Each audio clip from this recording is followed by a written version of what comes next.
Greetings, Commanders, and welcome to another episode of Frameshift Live, number 27. 27. My age, Sally. Yeah. We're somewhere different, Arf. We are. Where are we, Sally? This is we have to steal this out of storage because all the other tables were taken. That's right. Thanks a lot. I mean, you had that conversation for how long?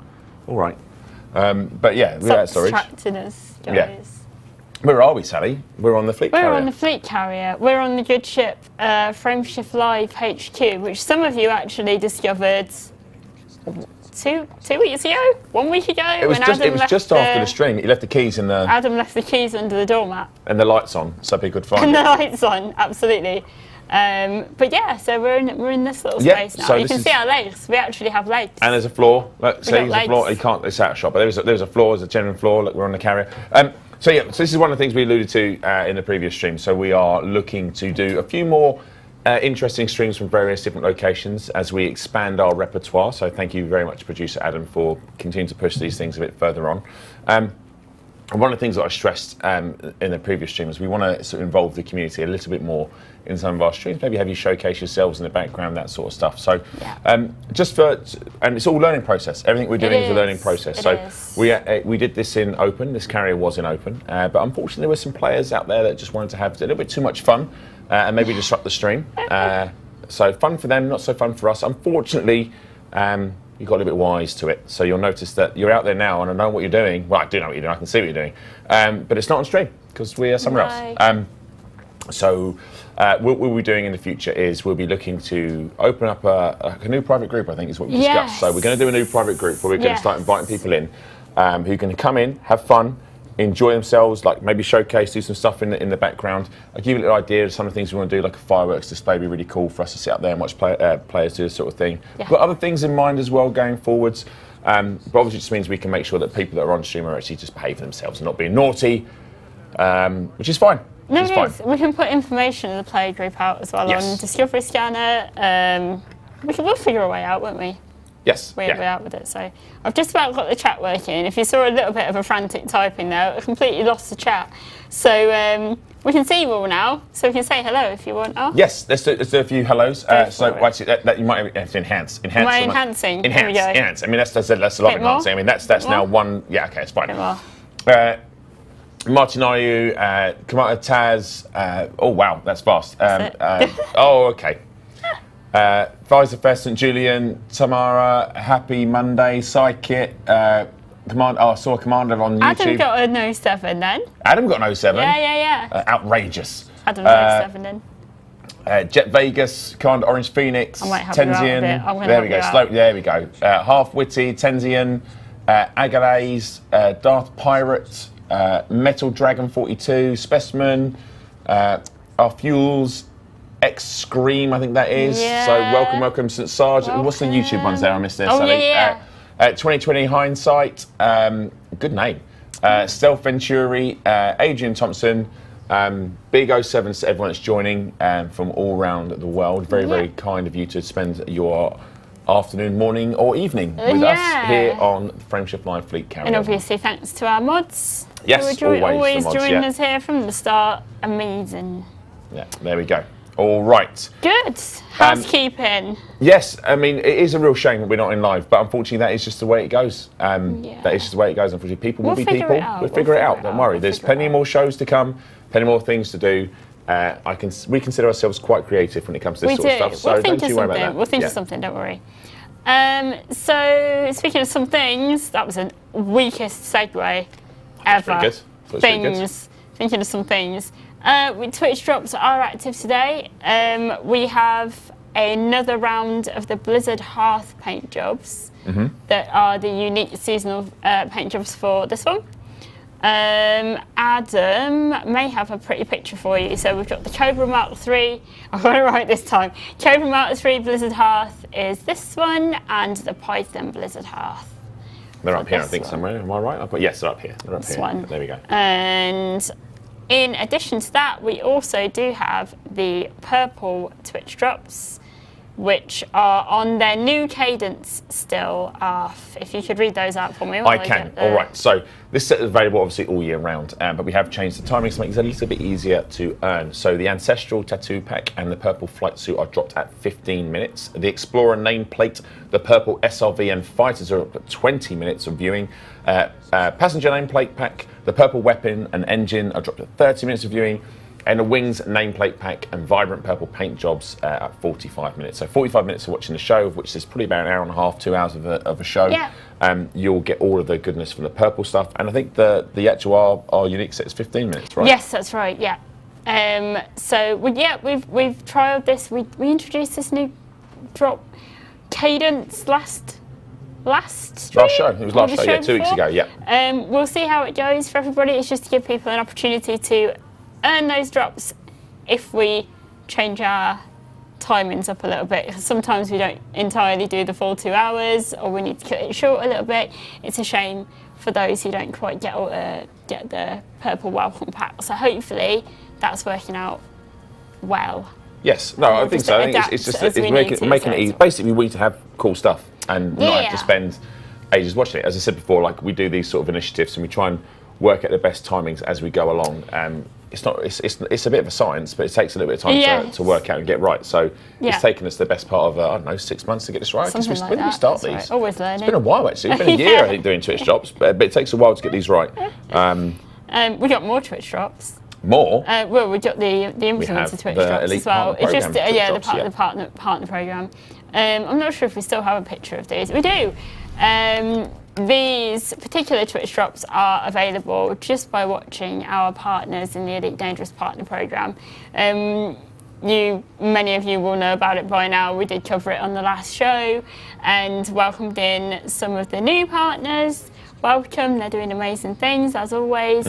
But just by tuning into their shows, you can earn these Twitch drops. And for anybody, not in the partner programme, anybody who is streaming Elite Dangerous, you will have the opportunity to give away the Blizzard Star Cobra Mark III paint job. Yes. Now, we're aware that obviously players are asking for different ships. I am always asking for the Chieftain. I saw some love in there for the Mamba and the Asp, Scout, etc., etc. We are listening to all this sort of stuff. We are putting other paint jobs through. I'm not promising anything, but we are going to look at sort of different paint jobs going forwards. Not just for Twitch drops, but other things. Other things. Well, here we go. Classic told me. No, I'm not going to ruin anything. I promise you. The cutter. Someone's asked for the cutter. Killback, please. Oh, lovely to see Chieftain. Killback. Yes, the Chieftain. Someone knows. Type 7. Type 10. That needs a bit of love sometimes, I feel. I mean, yeah, Chieftain, but the Chieftain is the way. Chieftain is the way. Yeah, bring it back to that, don't you? Challenger. I'm flying a Challenger today, actually. Yeah, you are. I am. So, just I'm not going to jump ahead, but I just want to explain a little bit about why it might seem a tiny bit disjointed.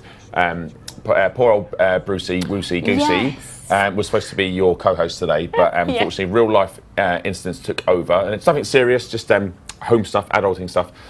Took over, so he can't join us. So I've had to step in at the very last minute. So I'm kind of picking up where he left off. So I may be just sort of sliding around a little bit from point to point because I haven't had a full time to brief myself through the notes. Not that I'm renowned for not really following them anyways, but still. We're among friends here, Arf. We've done this a little bit now, haven't we? You don't need any prep work. You're Arthur told me. I just make it up as I go along. I'm joking. One take told me. That's what One take told me. You just walk in the room and go. That's done. Well, that's great. Thanks. Just walk in the room and go. And I'm done. And he's done. But enough about that. All right. Yes, Phoenix. I'm getting my excuse in early. It's something I've learned very, very, very, very early in my career. Tell everyone you're going to be terrible, and then if you're better than terrible, you've done a good job. Right. So we've got some other news, I think, or the newsletter stuff. There's no newsletter this week, is there? Yeah, so those of you who are a fan of the newsletter, those of you who are not signed up, it's a good newsletter. It goes out fortnightly. We usually just recap the previous week, any new store additions, any new cool commander news, creative bits, and just catching you up on anything that you might have missed. Unfortunately, there isn't one this week, so if you are looking for it on Friday, it's not going to be available. But it'll be back ASAP. But don't worry, we're aware that it's not going out this week. One of the things that I do want to mention as well is, I think last time I was on, which I think was 2 weeks ago, I did mention that we had a really cool prize or it's a prize actually, but I can't give it away. So we're going to be launching a very cool competition. I'm not sure we're launching it next week. I had it in my notes. It was not next week. Sorry, the next show. Yeah. It might be the show after. But I think it might be next show. You're definitely going to want to tune into that show because it's an incredible prize. And it will be open to everybody, not just on stream. So it will be open to everyone. So be on our socials, but we'll be showing it off next week. And it's a doozy, Sally, is it not? Next week, did you mean? Or not next show, sorry, next show. I keep saying next week. Next show in 2 weeks' time. In 2 weeks' time. Yeah. We've got a really, really cool prize. Yeah. And I kind of want to say what it is, but I'm not going to. No, but it is. It's not going it's to. One of the coolest prizes we've had. So next week we'll showcase it, and then we'll open the competition. Yeah. And yeah, cool stuff. What else do we have? So. Thargoid, do you want to go? You go. I can do.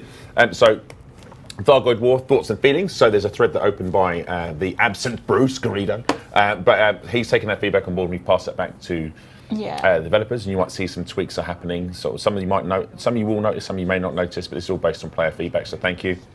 I think we'll be closing the thread pretty soon, to be honest. Yeah, I was going to say, we have sort of come to a good, steady contribution. So. It's not to say we won't reopen it later on or open it if we have to, but we've got a lot of information. It's actually as well, it's worth a read. It's some really interesting stuff in there. So if you've got time, really it's well worth going through that. Going through that thread. It's a really, really cool thread. Yeah. But we'll be closing it soon. But some questions about the. There's some really cool questions in there that are quite targeted, like how do you feel about the war? Are you optimistic? Are you pessimistic? Yeah. What do you think about the narrative? All that sort of stuff. So it's all stuff we read. You may not get answers in there because obviously any answer we put in the thread may impact or disrupt someone's game, so we don't want to do that. But yeah, have a read, and there's still some time. Drop some feedback in, but we'll be closing it pretty soon, I would imagine. Yeah. And then look out for additional, because this is the second in that sort of series of feedback rounds, and the team are ever engaged in those. So I've got sorry, just if people see what, I don't know if it's eyebrow hair. Isn't eyebrow hair something? It's something is hanging over my eye, and I think it's one of my giant eyebrow hairs. It's just there now. At least you've got eyebrows on. It's like if you know, you know. It's like It's the. If you know, you know. Yeah, that was one of my favourite bugs of all time. What bug? That was no bug. But yeah, now it's like the fly in the room. Now I can't stop seeing it. It's right in my peripheral vision. So when I do crash, it's because there's one errant eyebrow hair. Oh, here we go. You bring it back to your. Oh, that was really niche. That's what I do. Blaming it on the eyebrow. It's blaming the eyebrow. Amazing. The right eyebrow. Excellent. So where are we now? Excellent. Let's go. So, why did I say that? Let's go. Let's go. It's like I'm trying to pump myself up.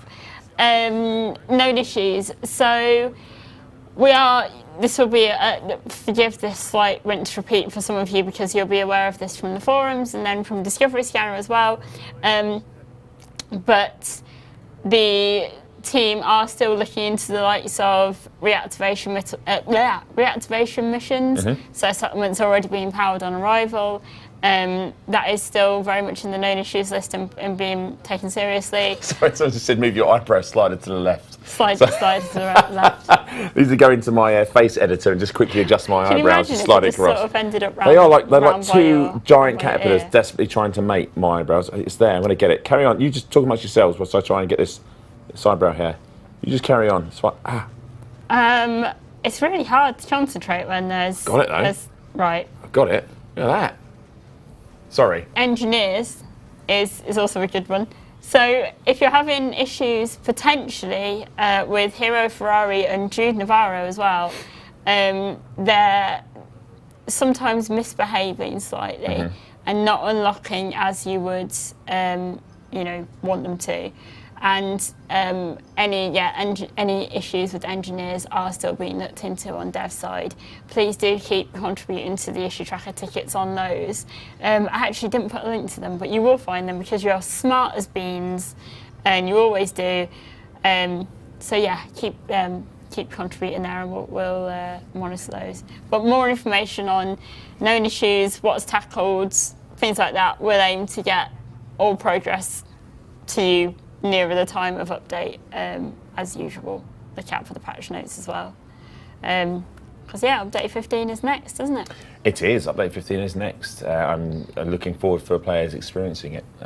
Yeah. I'm not saying anything else because No. We're at that stage now where I'm seeing a lot of stuff on a daily basis, so it gets me very excited. So I don't say much.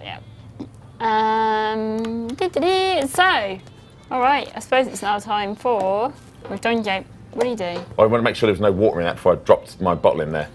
Because that would have been a disaster. I'm just going rogue. I'm sorry. Today. I'm sorry. You're like, I'm going to paint my eyebrows. I'm going to put my bottle down here. You're going to start kicking me. You try having these monsters on your face like 24/7. Like it's not easy. Let's go into Galnet. It's Galnet. So it's our Super Cruise news. Super Cruise news time. Do we have a yes?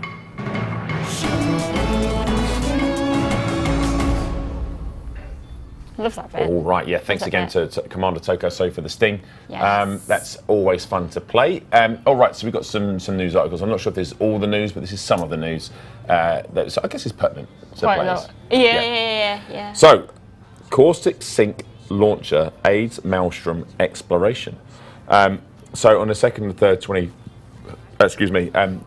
Aegis Initiative. It is Aegis, right? Yes, Aegis Initiative.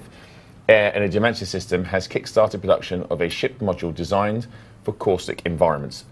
Shipments of advanced catalyzers, heatsink, interlinks, and palladium were delivered following a request from Professor Alba Tessero.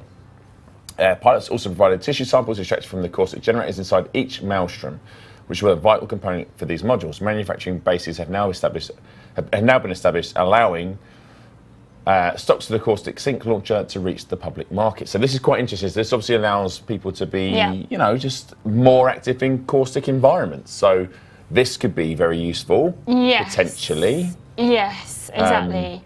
I put a few points in bold from the statement from Maximo from, I can't pronounce the surname. We get under pressure.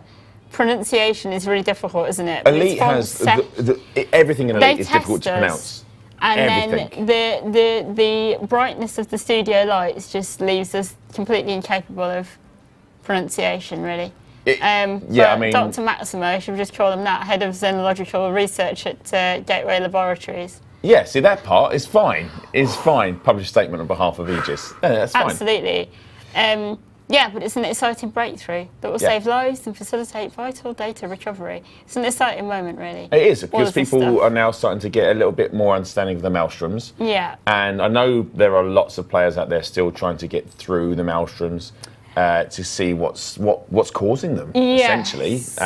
But this looks like it's a step in the right direction. Yeah, and I think the investigations as well, because there's another point saying the next priority for Aegis is to study the massive energy surges that prevent access to the inner region of the Maelstrom. So I'm loving all of this investigation right now, like the sciencey stuff. I mean, not so much the Thargoid. We'll have this conversation in a moment, I think. We're gonna have this conversation. Not so much that bit, but the science side of it, like all of this, like what is behind there. Love it. Just if you're not aware, obviously the Maelstroms, of which there are 8, appeared November time, I think it was. They that last year, wasn't it? It was last year. And obviously this kick-started what we now know to be like the kind of the Thargoid War, as it were. Now, if you try and go into the Maelstroms as they are, there's some things that are in there already that you might encounter that might not be great for you. There is caustic generators and stuff like that. But if you try and push too far into the Maelstrom, then you are repulsed by we don't know what. And you're not quite a way back from going any further. So obviously we're researching the Maelstroms, or humanity's researching the Maelstroms, to try and just find out what's causing them, what these generators are doing, and then what essentially is this energy surge, and how do we get past it? And then if we get past it, what's next? What's beyond that point? So exciting times. I think we're on the road to finding out what's going to be on there. So excited. I hope chat are excited to find out what's at the centre of the Maelstroms. Yeah. Right. So, next news story, or same day, explorers needed for ammonia world survey. So Universal Cartographics has announced that a two-week initiative to locate planets with ammonia atmosphere. The survey was outlined by Cynthia Sindres, chairperson of the Universal Cartographics. Aegis has urgently requested an update to our database for terrestrial planets with ammonia atmospheres. It's of no coincidence that each maelstrom is located in a system containing such worlds, given that the Thargoid biochemistry is ammonia-based. We are therefore liaising with Aegis to chart as many ammonia worlds as possible, as well as contributing to the xenological research. Our intent is to identify potential staging grounds for Thargoid fleets and the arrival points for additional maelstroms. A lot of research. A lot of research. So obviously there are links being made. There's sort of strings being. Is it the Charlie Day? It is exactly GIF? that. It's the things are starting to point towards. Well, there's ammonia. There's all this stuff going on. So things are starting to move. Things are starting to ramp up a little bit. So here we go. So what's right?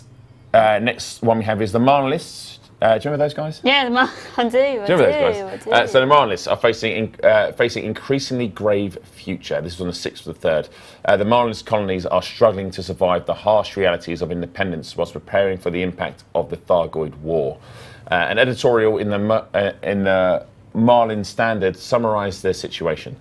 And it read, in recent months, our noble goal of building a Marlinist republic has been harshly curtailed.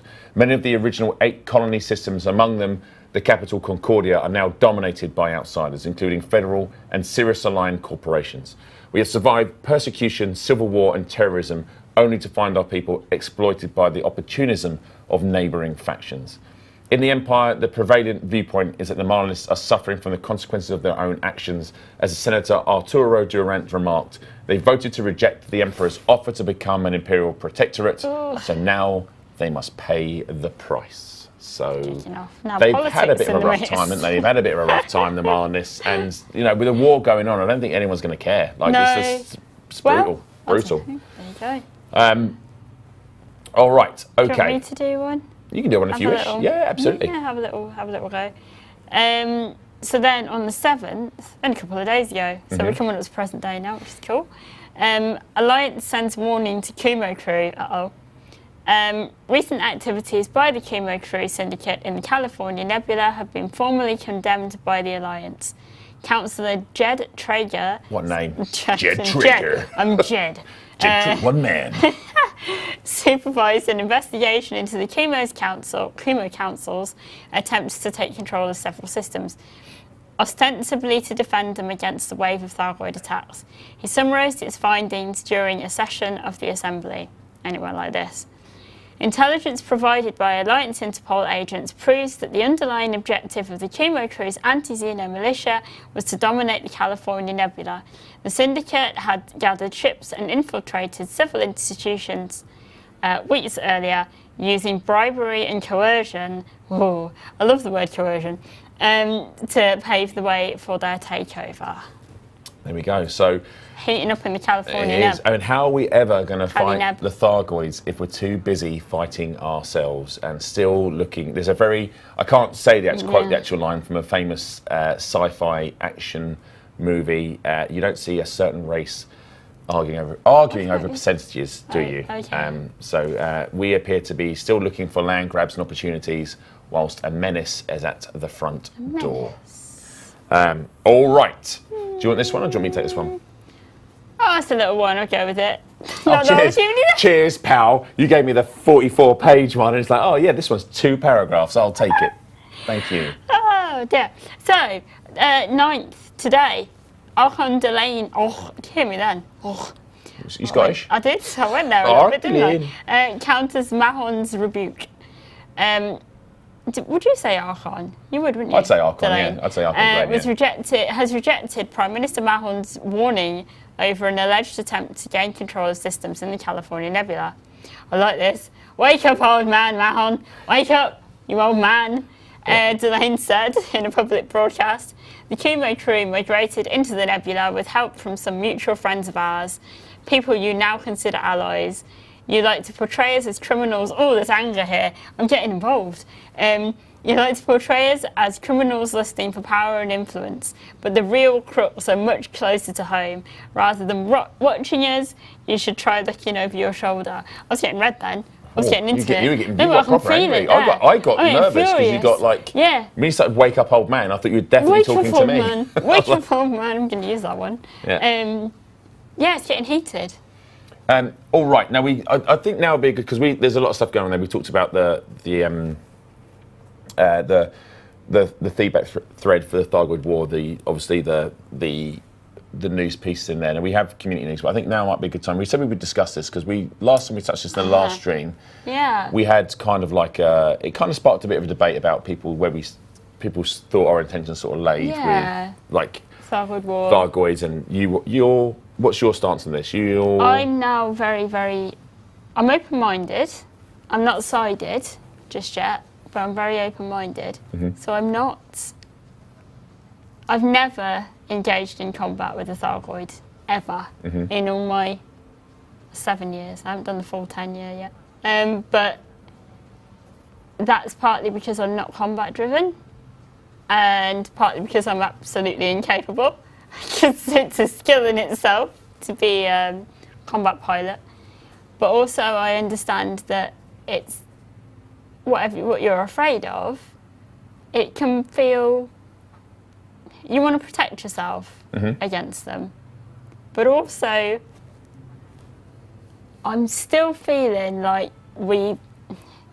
if you're upset and they're upset, because what did we did a little, all we did, Sally, is try to exterminate them twice. That's all we've done. So they're upset, right?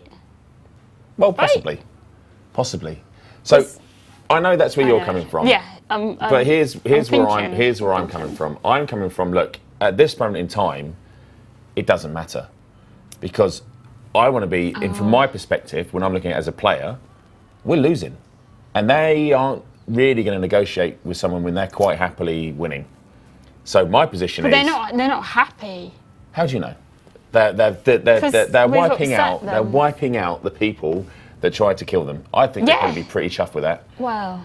So I think we're not really in a position to negotiate, and the only way we get into that position to negotiate is we have to strength of arms. We have to eliminate as many as we can, and say to them, "Look, it's going to cost you as much as it's going to cost us.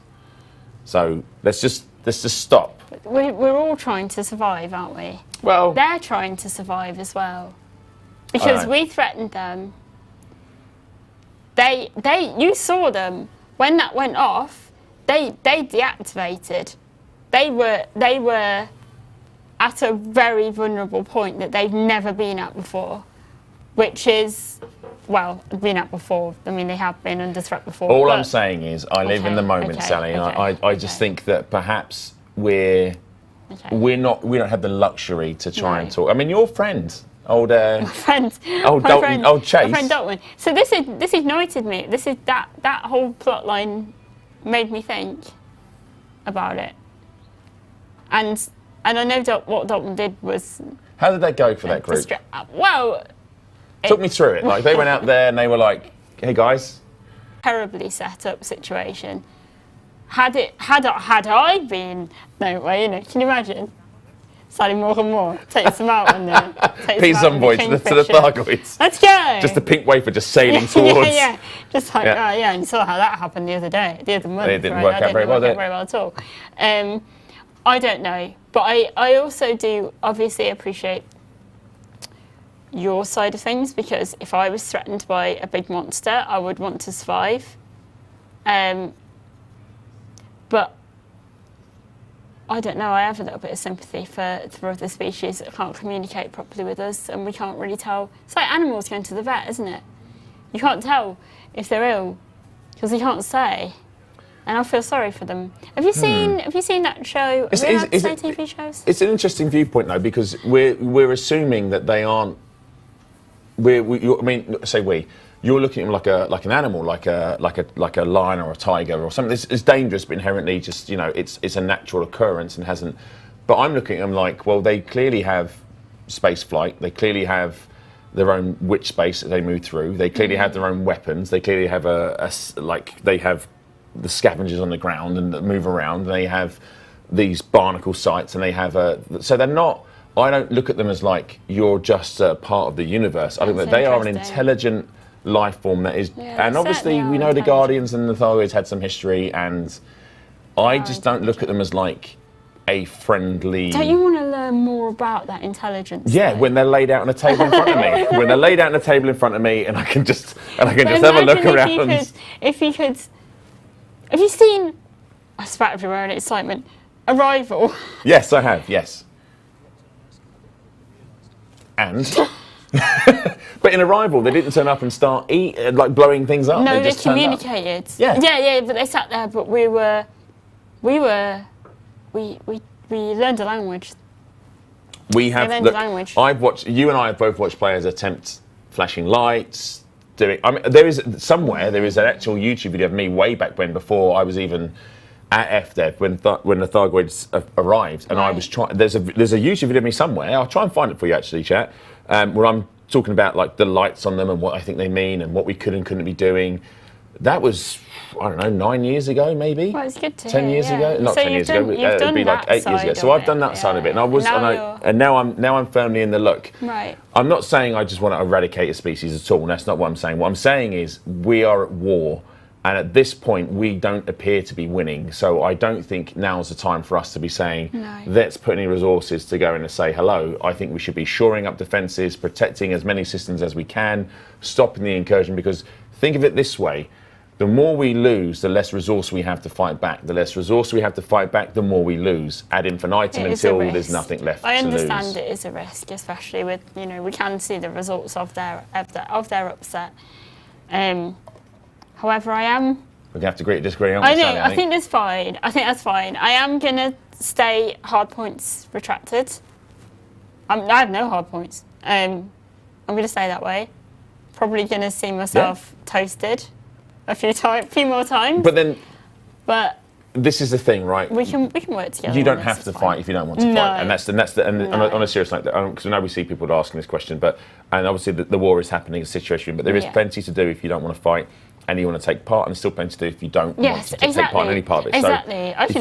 We've got these surveys for Ammonia Worlds. We've got rescue missions. We've got repair missions. Yeah. And if you don't do that, there's still missions the other side, like where the war is not happening. Yeah. You can always just imagine it's not going on, and don't worry about it. Sleep cozy at night, knowing that on the other side of the galaxy, there's a raging fire. Yeah. But that is the beauty of the game. You don't have to do that, or you can just go off and do your own thing. You don't have to take part in any stories, which is how I actually played Elite. Like for a long time, for a lot of time I'd just go off and fly and do my own thing. Yeah. But yes, so we know this caused a bit of a not a controversy, because I think people thought I was maybe trying to strong arm my opinion over you, which isn't the case. I mean, if you know Sally, there's no strong arming any conversation over Sally at all. If there's one person that keeps us all in check, it's Sally.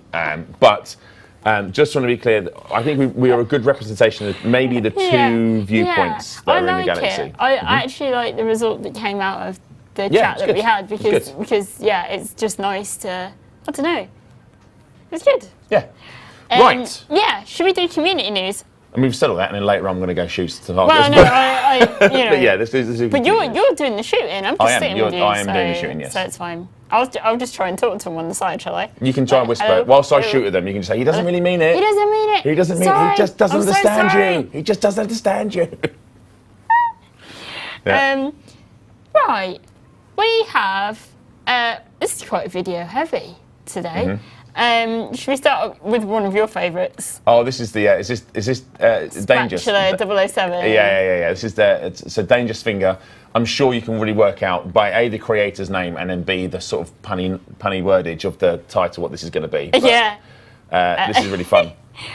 Should we just play it? Yeah, have a look. Go, let's go. Stop. Look, it's too late. Spatula 007 has you in his sights. He knows what the ladies want. Why, hello there. He makes the bad guys angry. Don't stick your nose there, okay? His driver's license was revoked 4 times. Well, this guy isn't taking the hint. Time to try some advanced maneuvers. He's a man on a mission. And if he is a naughty smuggler making nukes, then you are licensed to kill. As smooth as Terek spices. As deadly as a white dwarf. As parasitic as Vega slimeweed. Now, see him in action in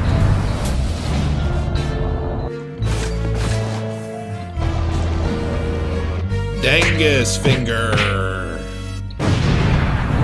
Coming soon to a YouTube near you. Your discretion is advised. Do you expect me to talk? No, Mr. Spatula. I expect you to rebuy.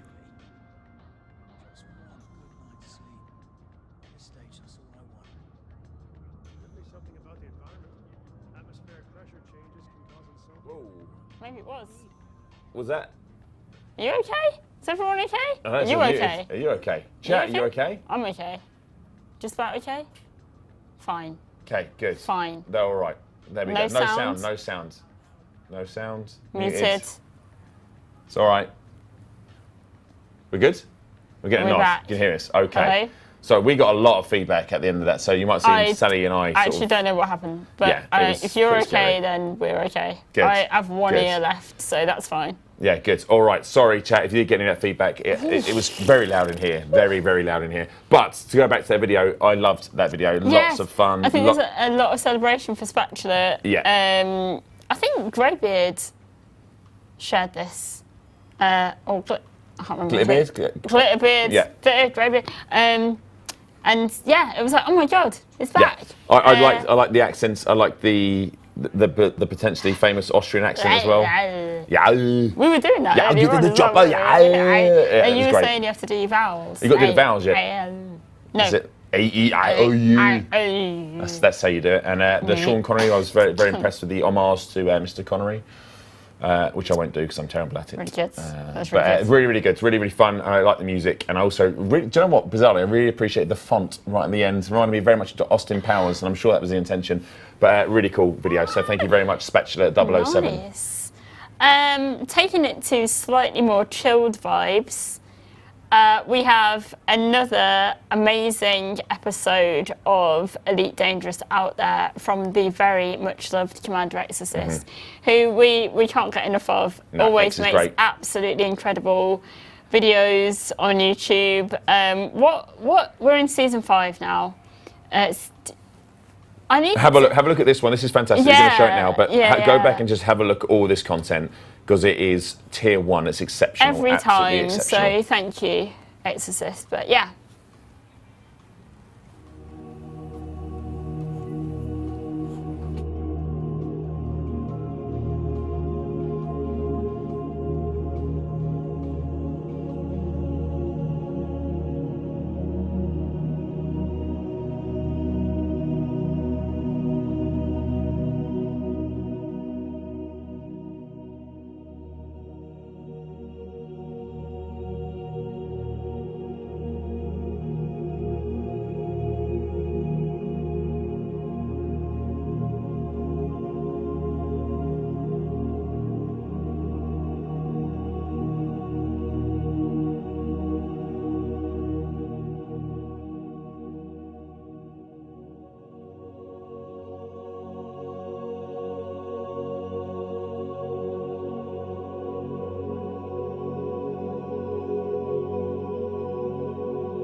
Amazing. Thank as you, usual. X. That's always incredible. Like I said, have a look at X's channel. Have a look at all the content on there because it's just super chill vibes as well. Yeah, and what I love as well is that they always put the locations of the, you know, the places that are visited in each video.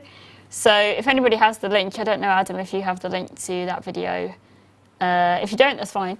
But yeah, check it out because even when I see them, I'm like, I need to go. I need to go there, and it's so lovely that you can just go and access that. So thank you for posting that as part of your lovely uploads. Awesome. So we've got one more video, I think, which is. Oh no! Hold on. Before that, I'd like to give. Oh no, we've got another one here.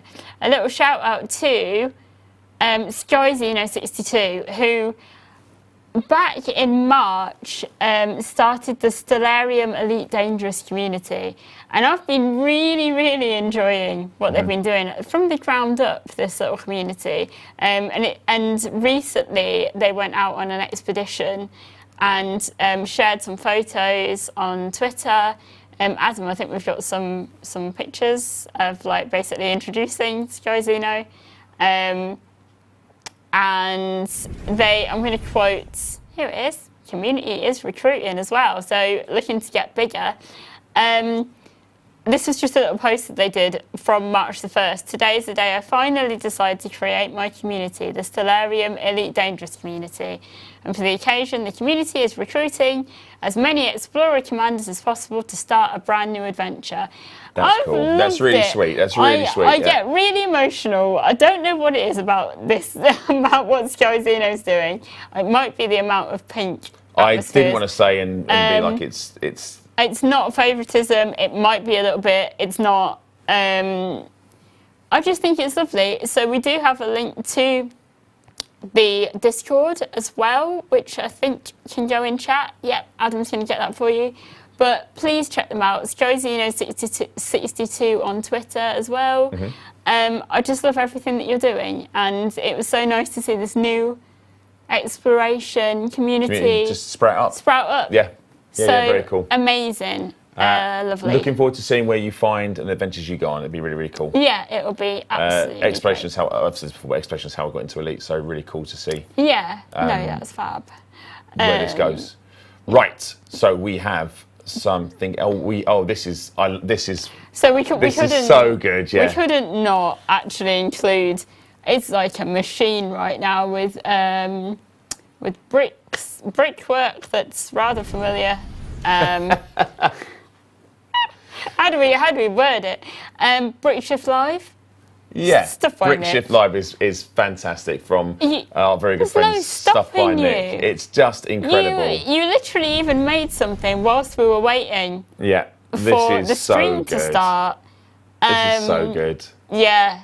So I mean, you've been making of ship interiors, like not ship. I'm not sure what the big green screen's for though. I'm not sure what that is.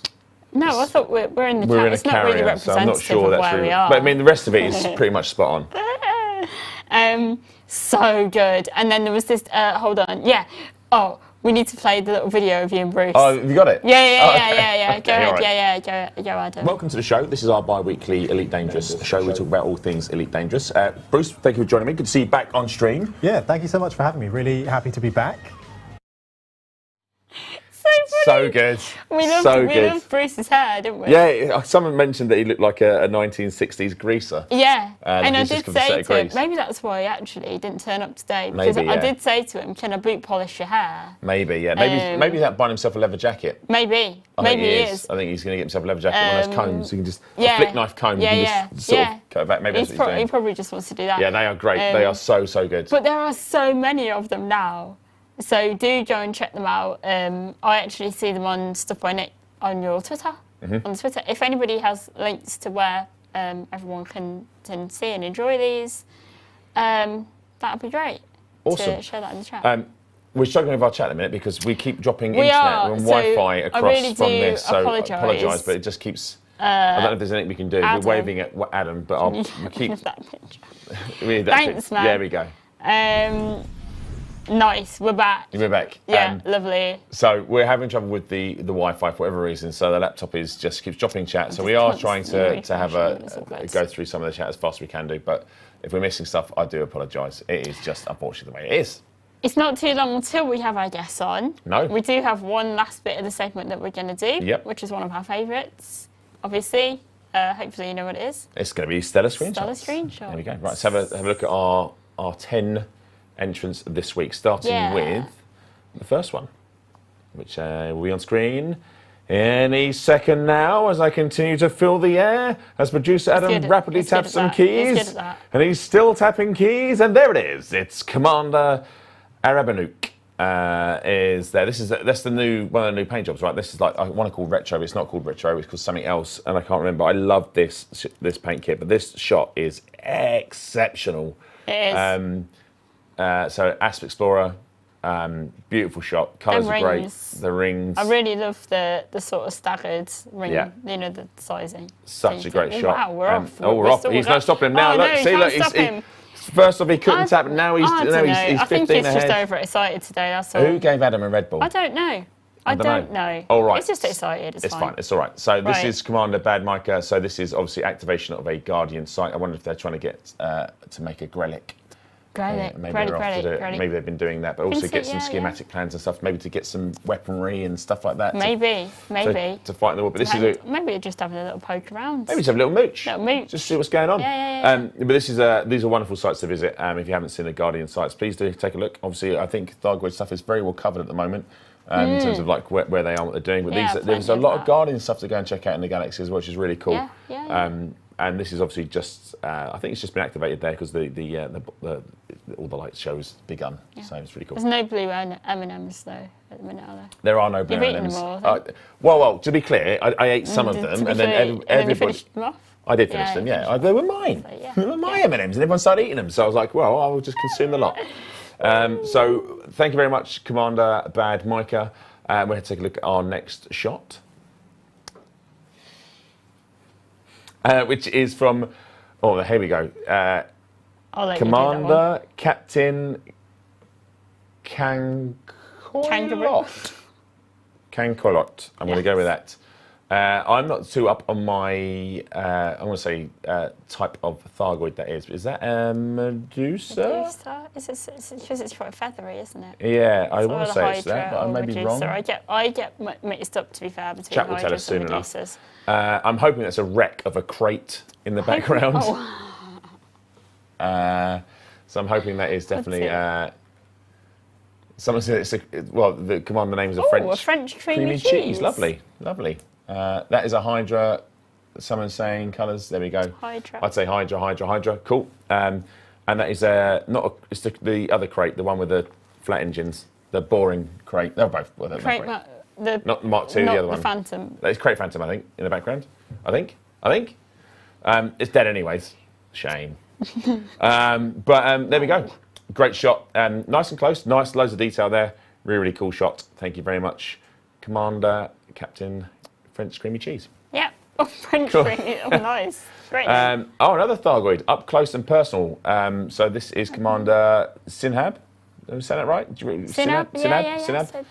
A lot of stuff going on in this image. I'm trying to work out which angle they're taking this at, whether on the side of it, underneath it, what's going on here. It's a brave one, isn't it? You see, they've managed to get this close. Yeah. It's just having a little sniff. It's having a little sniff. Yeah. Would you be okay if you were at the other end of this little If sniff? he's just sniffing, yeah. All right. Well, regardless, it's another fantastic shot. Yeah, it is. It's beautiful. It's beautiful. Okay, so I'm gonna address this actually because I've mentioned this, and we did mention it last year about a key feature overhaul, and I've seen it mentioned in the chat like 15 times, and I'm not ignoring you. It's there. It is still in the works. I will have some more to share shortly. It's still in the works. It's not ignored. It's definitely happening. Don't worry about that. We will share it and we can share it. We wouldn't keep cool I wouldn't from say it. you, Yeah. Look, we know we said it last year, but obviously things it's development, so we need to make sure things are in the right place. We're not ignoring it. It's still coming. Don't worry. We will tell you about it soon. So I've seen it in the chat. I meant to mention it right at the start.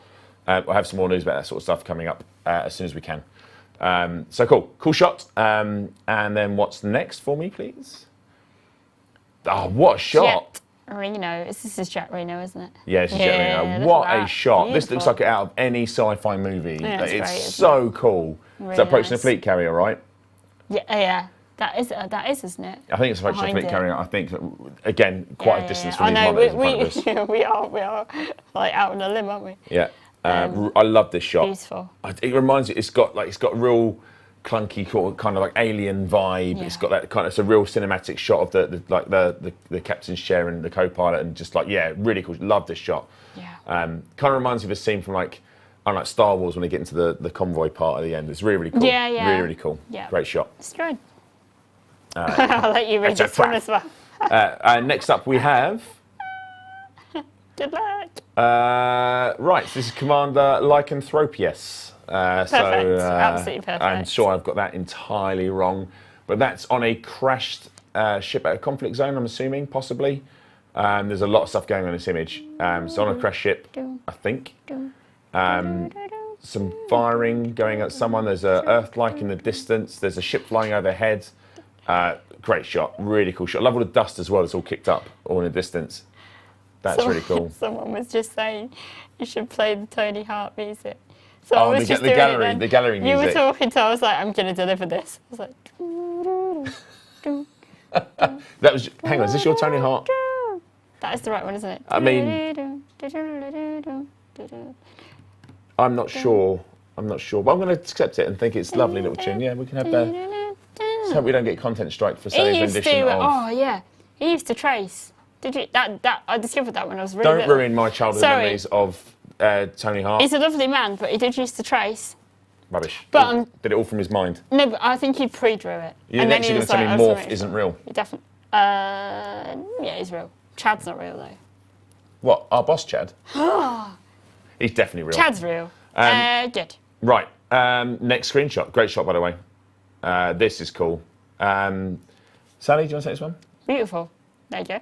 Sorry. Okay. This is Matthias Shalligrave. Yeah, this is... Yeah. Wow. Absolutely bob on. Look at the two... Oh, that's the bit that gets to me. Again, it's like a, I don't know, like a sci-fi LP cover art sort of thing. Is. LP? Long play. Oh. Isn't it? That's right, isn't it? Yeah. He's not in. LP, yeah. My mind immediately went to a vinyl. Yeah, vinyl. Yeah, you can get vinyl LP, can't you? Yeah. Hey. Yeah. Ooh. A vinyl record, yeah. Listen here, young'un. You're not that far behind me, all right? No, I'm not. Someone upstairs is talking to me about... No, it's true. Do you know what someone said to me today? He went, you know how to use a gramophone, don't you? And I was like... Well, I mean, that is a bit... Come on. Like, I can work it out. There's half behind one of the... You know, I got off me loom and went over and helped him. Loom! Right, anyways, right. Great shot, really, really cool shot. Who's next?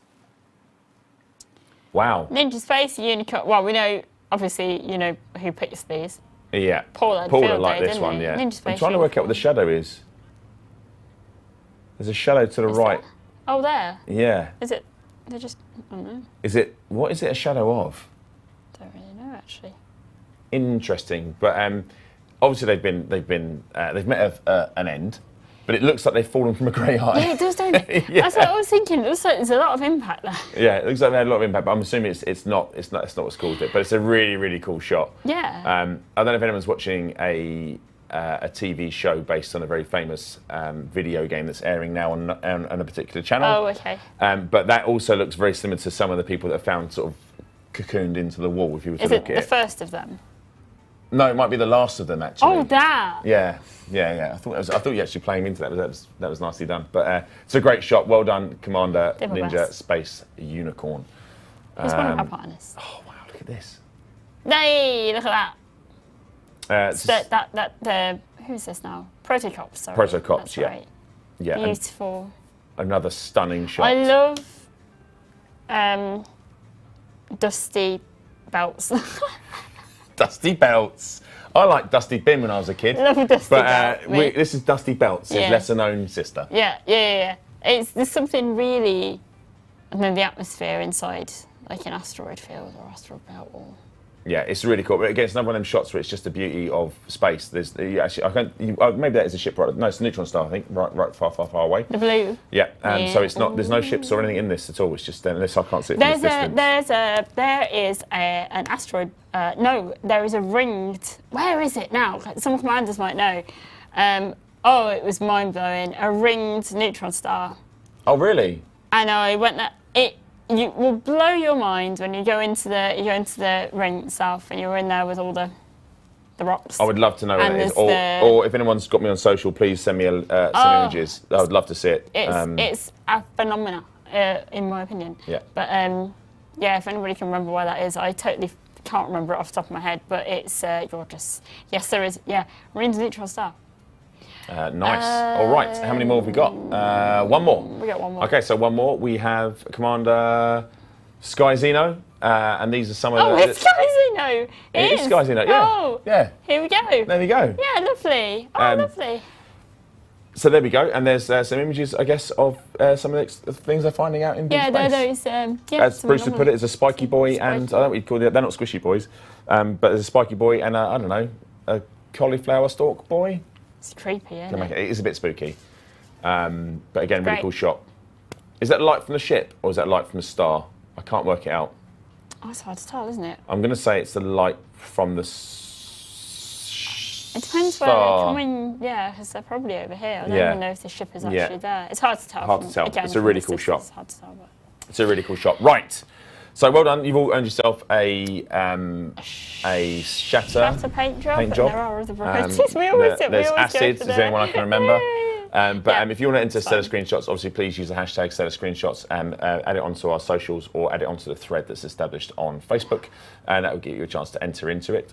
Paul will then go through and pick 10 winners each week, and you'll receive a paint job of your choice. If you have, I think if you've earned them, you can earn more than one, so there's different versions of them. Right. So before we move on to our guest, just a quick recap. Obviously, this is Frameshift Live, episode 27. I'm your host, Arthur, joined by the lovely Sally Morgan Moore. So we are here just talking all things Elite. So we've gone through some news at the moment. We've gone through what's happening in Elite Dangerous with the onset of the Thargoid War, the caustic sink generators that have gone in. There's a whole researching ammonia wells is going in there. We've talked about some stuff we're going to do in the shows in the future. Talk about Twitch drops. And we also mentioned we had some special guests, and we are going to go to that segment now because between then and now and then, between we have. You can do this. I believe in you. You see me phase out then. It's because I had to put my arm to the side, and I was like, hold on, where am I again? Because I looked at us on the screen, and I was like, what? Okay, good. We're going to play another little video. Yep. Whilst we get our guests into position. Yep. This is a very fun one. A lot of you know about it already. The voice of an angel in it. Oh, LCU no fool. Absolutely. It's no fool. Absolutely no fool. Voice of an angel. Take it away, LCU. We'll see you in a bit.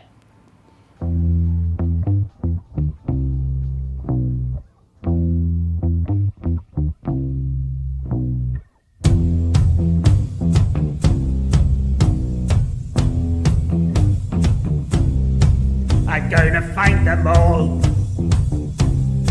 Thargoid invasion couldn't hold me back. I'm going to sample them with a maelstrom behind my back. And I'm taking off into the black for the cannon challenge. Back and forth through which space, such a lonely place. Going to scan every living thing in the galaxy.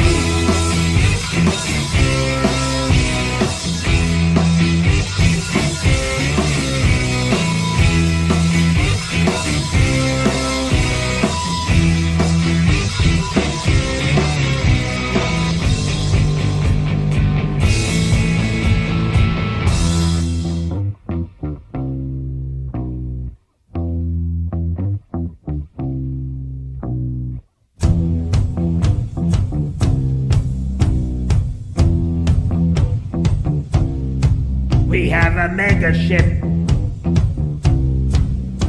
The Gnosis has some tales to tell. Everyone knows about it. from Mashing Duval to the Thargoids as well. And if I catch it when I'm on my way, I'm heading for the bar.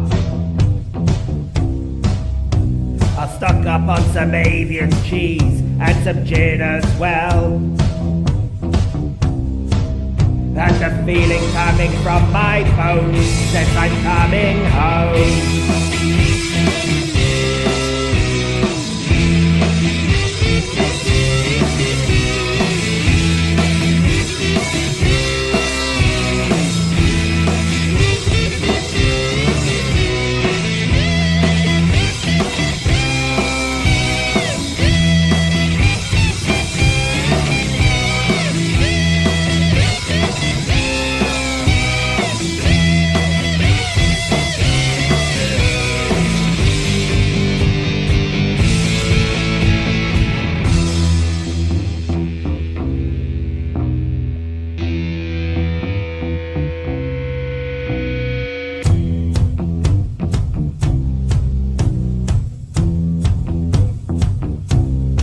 I'm in the Nebula,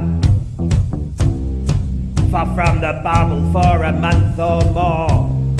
I'll share the things I saw, fill our database with more and more. And I scan and I scan and I scan the biology. Gonna send Mr. Genomics into bankruptcy. And the damage on my FSD tells me go back home.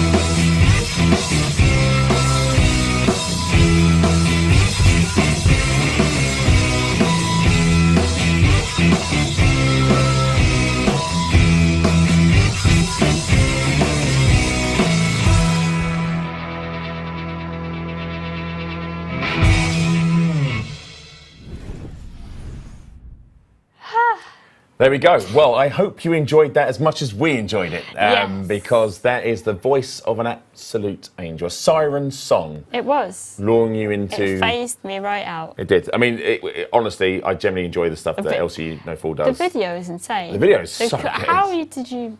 It's really, really cool. Thank you for doing that. It makes us smile every day. You put one of these out, so generally means a lot to us. And we all know how much you love the game. So thank you so much, LCU. It's great.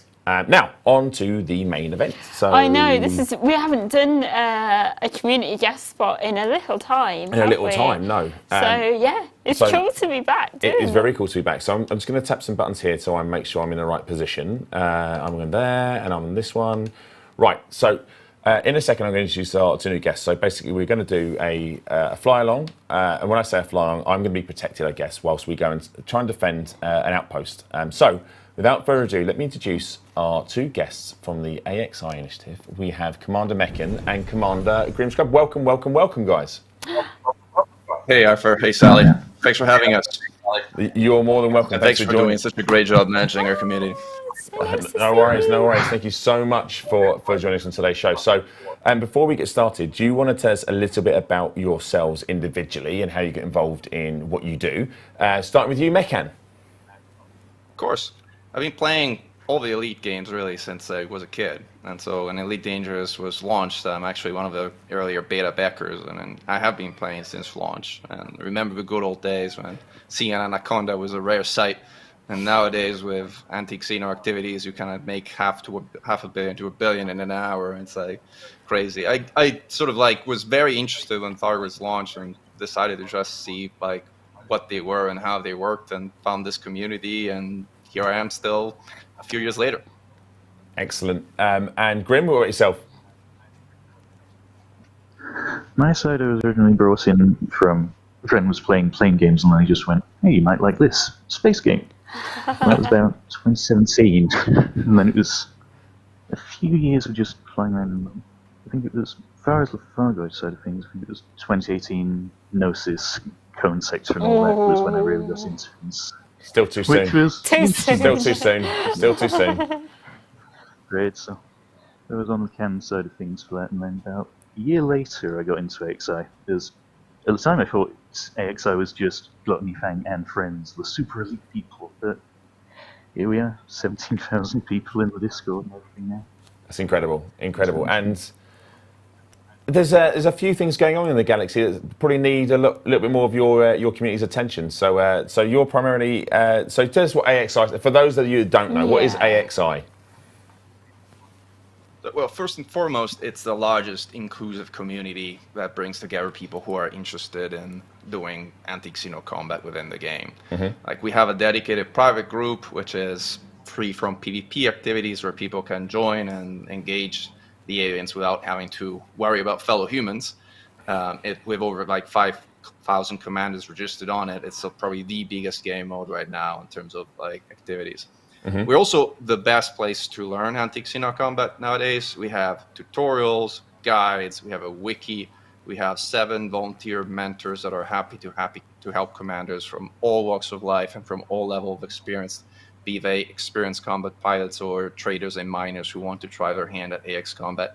We host a series of events, including weekly events such as Finance Fridays that helps commander fund their AX activities. We're also a major squadron involved in background simulation, and obviously we're also one of the largest factions involved in the front lines of a Thargoid war. Amazing. And how can someone go about joining AXI? It's very simple, actually. First of all, joining AXI can mean a few things. Like, at the very least, you can join the private group, which is totally open to all. It's set to automatically accept anybody who sends a request. All you have to do is send an in-game request to an account that is actually called Commander Anti-Xeno Initiative, and you will be automatically accepted. If you decide to play in that game mode, all we ask is that you respect the rules that we have set for that game mode, and that primarily means focusing on AX activities and not on fellow PvP type of combat. We also have a community where probably the best entry point to join our broader community is to start by watching the Anti-Xeno Academy video on YouTube, which is a tutorial that a number of commanders put together to help people learn about the basics of anti-Xeno combat and to know what to expect, what kind of ship to build, where to go find them, and how to fight them. We also have a website and a wiki that contain a trove of information and some knowledge of how to fight the aliens. And then we have a main community Discord site, which is our primary means of communication. Finally, if you're interested, you're also absolutely welcome to think about joining our squadron. To join our squadron, however, you first need to earn one of our Discord ranks, which coincides with being able to take a Cyclops on your own. That is because the game limits number of squadron pilots to 500, and so we need to send some kind of filter. Once you've achieved that rank, all you need to do is send an in-game request with your Discord information, and you will be accepted into the squad. That's very much like sending someone on a quest. It's like if you want to get in, you have to go and fight this beast on your own and come back. And then if you come back, then you're welcome. You're welcome to join. You mentioned Discord ranks. Do we have an image? I think we do have an image of Discord ranks. I think somewhere we do. Yes, we do. So talk us through these. Yes. So this is a little bit of our attempt at sort of like creating some kind of progression guide for commanders to step-by-step increase their skill level and enhance their proficiency at the different aspects of anti-Xeno combat. Everybody, upon joining the Discord, are assigned the rank Pilot, which is our basic rank, which means you just joined. And then as you try your hand at anti-Xeno combat, you're going to be getting better and better and able to fight different and harder variants of Thargoids. As you take on a Cyclops, you'll be granted the Apollo's Wrath rank, and then the same would happen as you're able to take on a Basilisk, a Medusa, and even a Hydra, which is obviously a very hard feat that few commanders have accomplished. Once you've completed what we call these progression ranks, we also have a collection of what we call challenge ranks, which essentially train you into a particular aspect of anti-Xeno combat. Like, for example, fighting with a ship without engineering, or fighting with your HUD turned off, or fighting in a way that allows you to take no damage whatsoever. These are all different aspects and challenges of combat, and achieving them all grants you this coveted badge that you see at the center, which we call Decent Pilot. It means you've mastered all the different aspects of Xeno combat. I love how humble that rank is, the Decent Pilot. It's like, that's you have to go some to earn the rank Decent. That's incredible. That's really, really cool. So, I've got on my notes here that obviously yourself and Grim have two very distinct, different roles. When we were talking to you through about I have some questions for you about the Thargoid War. But do you want to go through what your roles are primarily, and when we talk about things on the show today? Sure thing. I lead military doctrine and special operations at Xeno, so I do all things sort of directly combat related. And what about yourself, Grim? And on my side, I've mainly been leading the war effort, so picking systems to defend, coordinating with other groups and things like that, and keeping track of some of the lore in the background. Cool. And not on stream, but also in the instance flying later with us, we have Commander Toyodanos, who leads our mentorship program, and Commander Darth Vader, who leads our carrier fleet and also plays a major role in coordinating our background simulation efforts. And it's cool that you've got the ships that are linked on here. I didn't notice a chieftain on there. I was very upset, but I didn't see it. It's fine. It's fine. I accept it. I'll take it. Oh man, we know you're an Alliance ships fan, Arthur. So we got a Challenger wing for the three of us. You have actually. Go for it. Go on.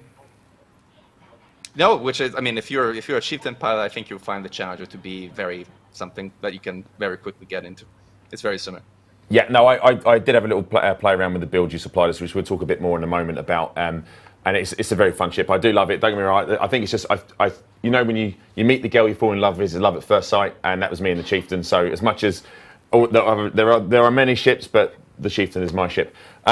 So obviously the galaxy is at war. How are you finding the current situation in the galaxy? How are you optimistic? Are you pessimistic? I guess, Grim, how is this from a lore perspective for you?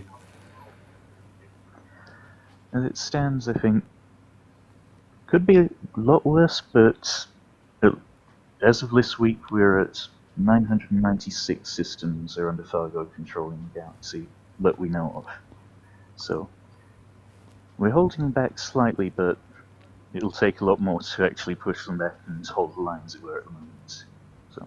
Okay. So I've established that Grim is definitely a glasses half full kind of guy. Okay, well, I'm not saying it's bad. I'm just saying it could be better. But okay. And what about yourself, Mechan? It's a losing proposition until something changes, for sure. Like, we're very selectively picking targets that we believe we can defend in a given week, but like, we're just outnumbered at this point in time. So we're doing our best, fighting where we can, coordinating our efforts through the Defense Council of Humanity to pick targets that we can realistically accomplish on a weekly basis. But as things stand, humanity is definitely on the losing side of this war. Okay. And you mentioned the Defense Council of Humanity, sorry. What is that exactly?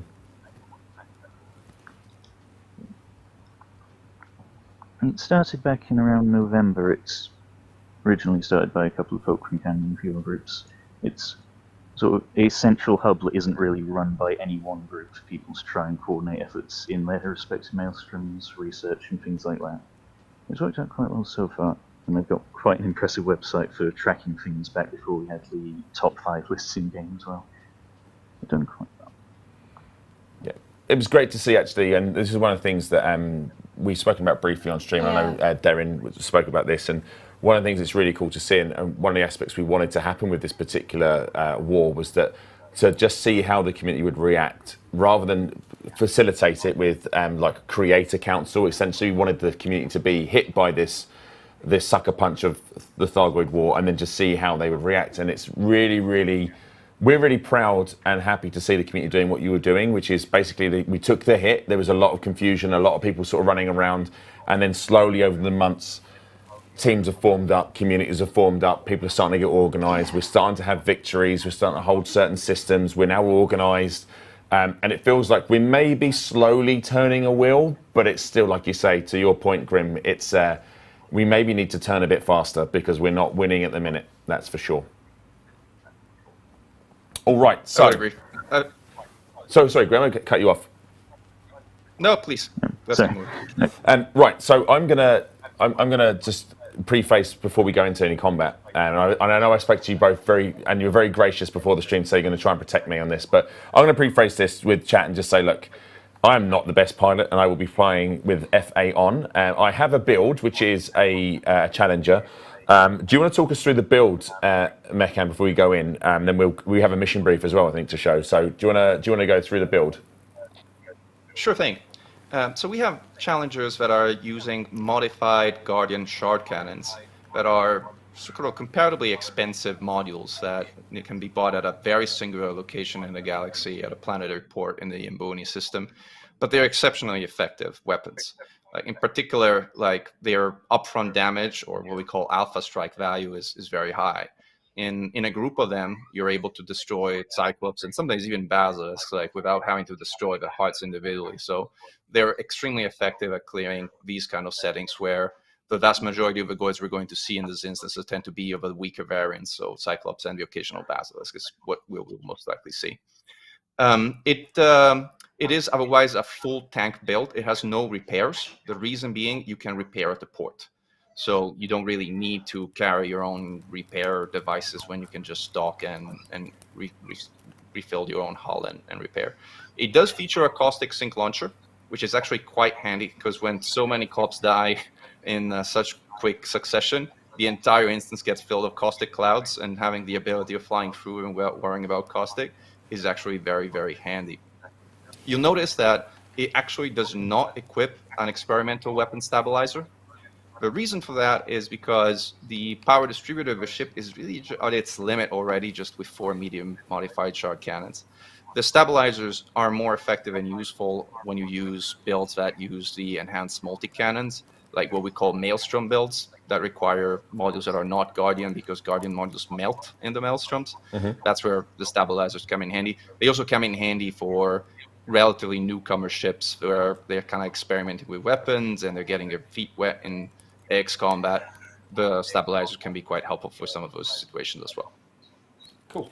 There's a few bits that you want to touch on, but one of the things you mentioned in the previous is the suite of sort of tutorial videos that you had and you showed us with off screen. But if you want to access this in chat, anyone who wants to see this, please put in !AXA Academy. So AXACADEMY, and you'll have access to those sort of resources.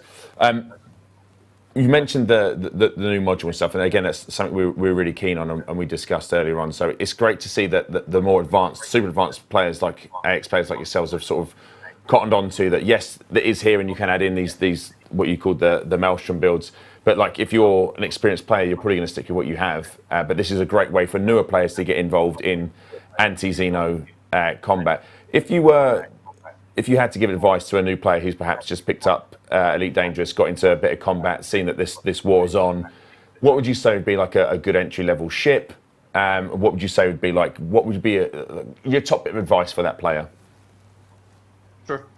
I mean, we actually talk about in the Academy video, there's a section on our recommended build for beginners and experienced players alike. And you're going to love this, Arthur, because guess what? We're recommending the Chieftain. Best ship in the game. Remains, it remains candidly the best ship for one-on-one combat in the game, and one of the best ships to learn. It's also possible to get a pretty effective version of a Chieftain with minimal engineering. And candidly, with experience, the Chieftain, even without engineering, is an exceptionally capable ship. We do suggest that people, at the very least, make the trip to unlock the standard Guardian Gauss cannons, as they are just the workhorse weapon in the game currently. It is possible to make builds that only use enhanced multi-cannons, but those tend to be more effective versus scouts and the weaker interceptors. The moment you start taking the big boys on, you're going to find that multi-cannons tend to struggle. Okay, cool. All right. I think, is there anything I have missed off? Because I know I'm terrible at missing off show notes, but I think I may have covered it was really interesting. Most of this. But before, I guess the next part is what we're going to be doing, and we have a little bit of a mission briefing, right? So I think producer Adam may have this now in his files. Here we go. So go through what we've got to be doing here, Mechan. So we're heading to a planetary port that is under attack, and it's one that Grim actually scouted this morning after the server tick as one that the community as a whole should focus on to try and clear throughout the week. So you can actually go back at the end of the week and see how we help move the needle of the Thargoid War through our exercise and the community's exercise. When we get there, we'll engage or destroy Thargoid forces, If there are any evacuation efforts, now we're playing at private groups, so it's unlikely that we're going to see any, but if they are, we obviously should also provide cover for those. And finally, we'll do our best to protect, well, it was going to be Bruce. Yes, it was going to be Bruce, but it's Arthur. We're going to do our best to protect you. Keep in mind, there's gravity and there's the ground, and the ground hurts if you slam into it at full speed. So paying attention to that. That we cannot protect you from, but everything else we'll do our best to protect you from. Thank you. And just for chat's benefit, I will do my very best to show you how dangerous the ground is at my own expense. You did that earlier. I did. No, Sally, don't say that. Oh, sorry. No, I never hit the ground at all earlier. Not once did I hit the ground at all. Okay, all right. So good. I'm ready to go. It's time for me to. For the folks in the background, we need your commander to switch to your own private group because I think they're playing in solo mode at this time. I've definitely joined the right group. Let me I will double check. I probably am in the wrong group, but let's just see. Oh, it's which one I mean? Top one or second one? 2 seconds. Let me just double check my notes. This is what happens when the original host is not on. It's not his fault, but I have got to pick up which group I'm supposed to be in. 2 seconds. I need to join. Yep. Accredited. Yep. Amazing. Right. I have now joined. I'm now loading in. Oh gosh, why am I nervous? You're nervous. I'm nervous, Sally. But although I'm not, I'm actually a little bit less nervous because I have some absolute monster AX iPlays with me, so I feel all right. I feel a little bit safer. Oh. All right, I should be in now. I see 6 people online, so I'm assuming it's you guys. We are docked at the port, waiting for when you do show up. I can see. Sorry to tennis. I can see. I've got 6 pending requests. Maybe that's why. Okay. We will switch to in-game soon, just as soon as we're obviously set up, so you can obviously marvel at us. Yeah, I've just linked up to Toyota Tannis. I've sent a request at least. So we'll see if they accept, and then I'll get moving, I guess.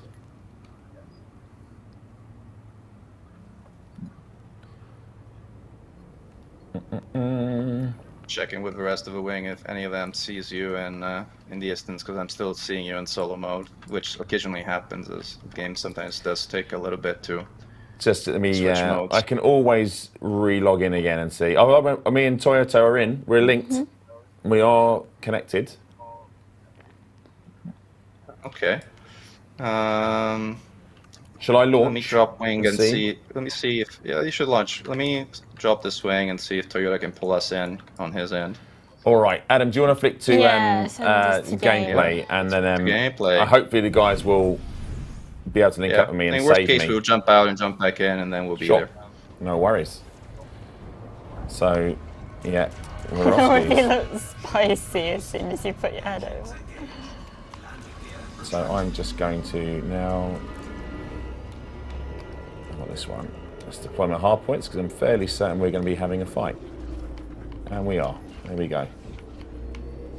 Right.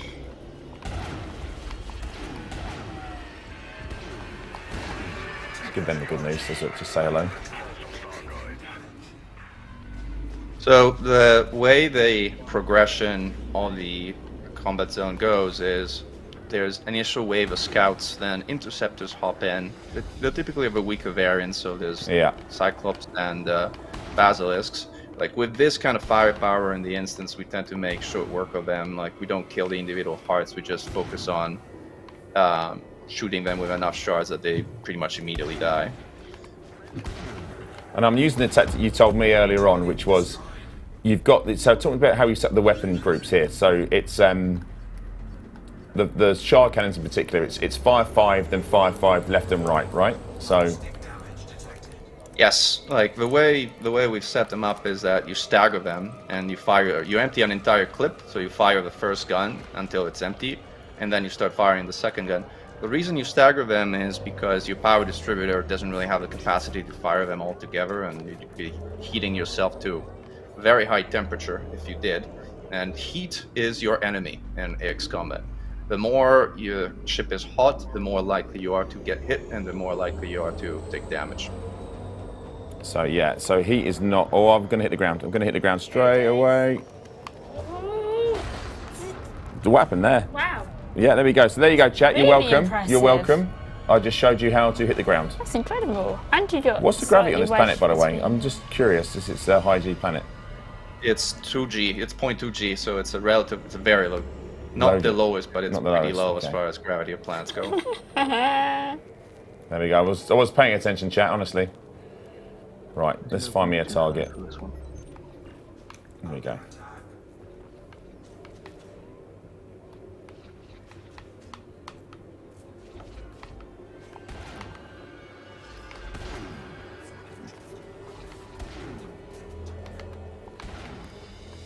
So how has the war changed things for the AX initiative? Has this made things easier, harder?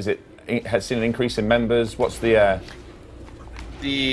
biggest change that we've seen has been a massive influx of new members that were comparatively new to AX. That's the reason that spurred us to create the Academy video, as we felt there was a need for people to find some kind of resource that was aimed at newcomers and that allowed them to understand the basics of the AX combat.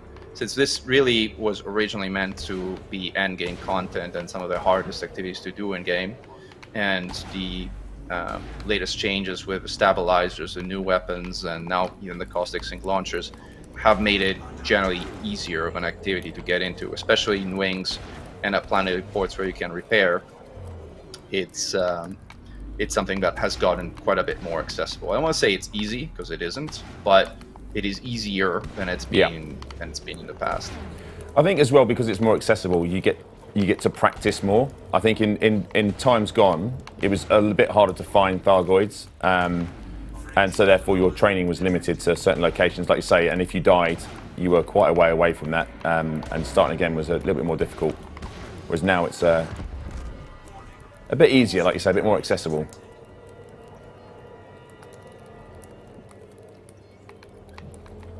That's right, and I think I figure why we haven't managed to instance, because you're not astronaut, you're cosmonaut. So let me actually add you as a friend. Ah, that'll be why. That'll be why.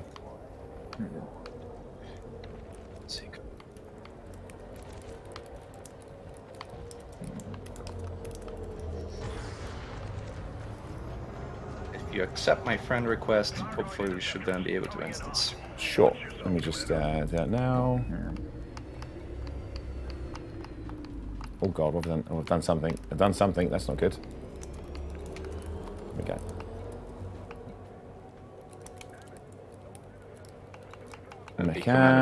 There we go. Gotcha. Thank you. No worries. I was just flying away from the combat. I wasn't running away, guys. I was accepting the friend's request. I'm coming back.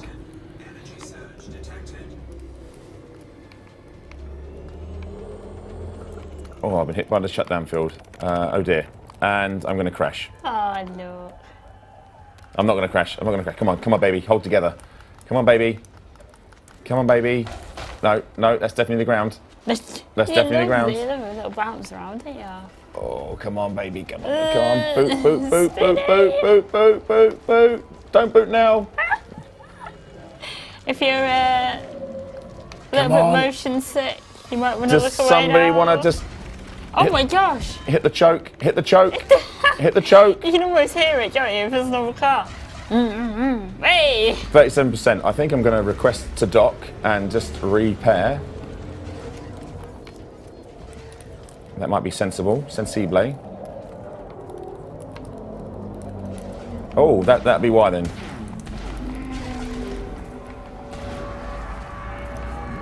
Bye, friend. I didn't mean it. I was just giving you a little tap. See, Sully, they weren't friendly. Land the gear down half. Let's get in here. Let's land. Let's land. I think I may have taken out. Did I take out a heart there, chat, as I flew past? I'm not sure if I did, you know. Let's slow it down. Just slow it down. A little bit of a combat landing. Coming in. Coming in. Oh, come on. Come on.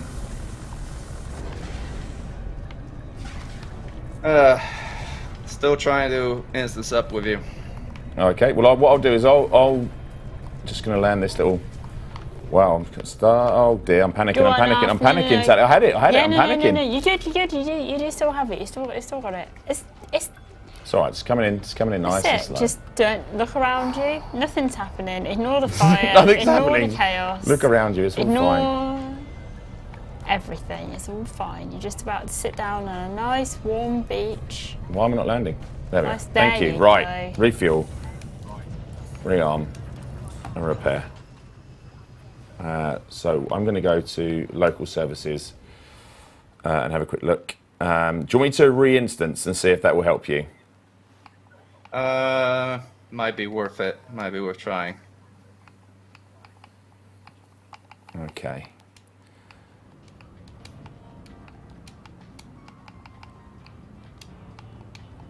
Okay, so if we split that to me for a second, Adam, I'm just going to...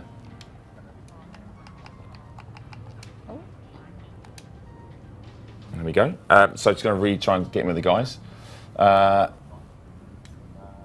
Cool. In terms of chat. So I'm aware of the rearm issue that you just saw me go through there. I don't know if you saw me doing that or not, but we are aware of it. So we are looking into it. As I said, when I play the game, I'm playing the same game you guys all play. So right, product group, and it's accredited astronaut I'm joining, right? Yes. Yes. That one. Connecting to that group. Right. Okay. I'm coming in now. I might have to send a team request to you guys again.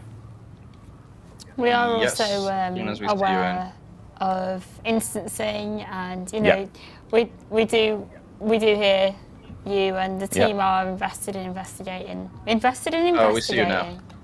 Okay. Do you want to send me a request, and I'll join whoever sends me the request? Team invite has been sent. Awesome. Nice. Okay. The rest of the team as well.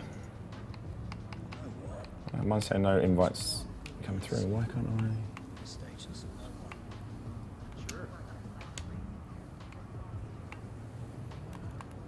I? Okay. We'll join that fight while we're there. Nice. Aha. There we go. Gotcha. All right. Now we're cooking. Now we're cooking. Right. You missed it. But whilst you were trying to join me, I basically defended the entire starport all on my own. I got 55 kills. I got a solo Hydra. Only with 2 Hydras at the end. Yeah, all on my own. There's 2 Hydras at the end of this one. No problem. I'll take them all on. I even destroyed the ground by ramming into it. So that was really impressive. You left your mark. I left my mark. Your calling card. All right, here we go. So another thing you'll see is there's typically 2 phases to fighting Thargoids in this kind of setting. There's a shield phase when the Thargoid shield comes up after you destroy individual hearts. And then there's the exert and destroy the hearts phase. When the shield phase is up, you switch from the shards to the thermal vent beams. The thermal vent beams keep you cool and help accelerate the shield decay of the Thargoid. When there's a bunch of commanders in the instance, what you'll see is all the different beams get on the Thargoid, which results in a very characteristic visual thing, which we call the disco ball. with the Thargoid at the center. You're gonna see a disco ball as we get going here. This little guy needs to...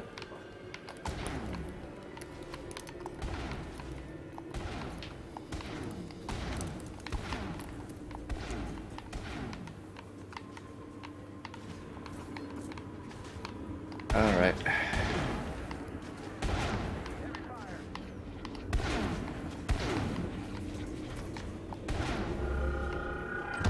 Whoa! Right, it's only a scout, Sally. I'm still going to take it though. I'm still going to play like I'm Luke Skywalker. It's fine. I think it's drawn me miles away from my. I'm supposed to be protecting this starport, and I'm miles away from it. Right, guys, I'm coming in. I bet you feel safer already. Who's this guy? Like I see him doing his thing. Who we got here? Let's just get the. Flux orbit. Nice shot, kid. 1 in a million. Right. Okay, this got a good news. Hello, friend.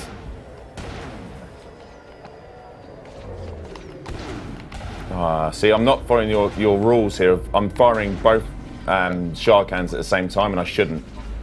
And I'm finding that when I need to make the kill shot, I'm out of ammo. Great kid, don't get cocky. I love all of these. Great kid, don't get cocky. Yeah, I think we still have a split instance somehow. I see your wing signal, but unfortunately I don't see you. So I'm going to ask also my fellow pilots to sort of jump out of here for the time being. And clear the other instance and see if we can drop on your wing. Yeah, no worries. I'll relog real quick because I'm not seeing you, and from the stream you're not seeing me, so see if I fix it. Oh, this guy is...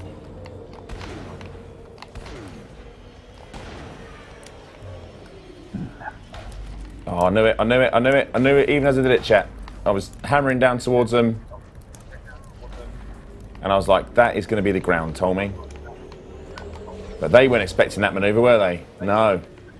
Thargoids are like, what is he doing? And I'm like, yeah, you don't know.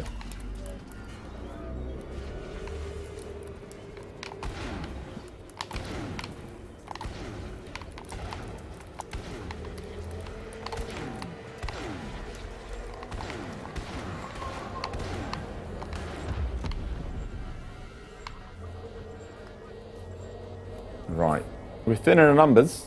We're thinning the numbers. It's doing all right. Who have we got down here? There's someone down here. I need to just... We've got Arf really is landing those shots. I'm also hitting the ground a lot. Which, oh, there's a Thargoid here. Look, well, it just... now, who said this? Nightshade 840 bouncing off the ground is a valid tactic. I mean, it's confusing them for sure. It's like an e-brake if you can survive. Serial ground killer.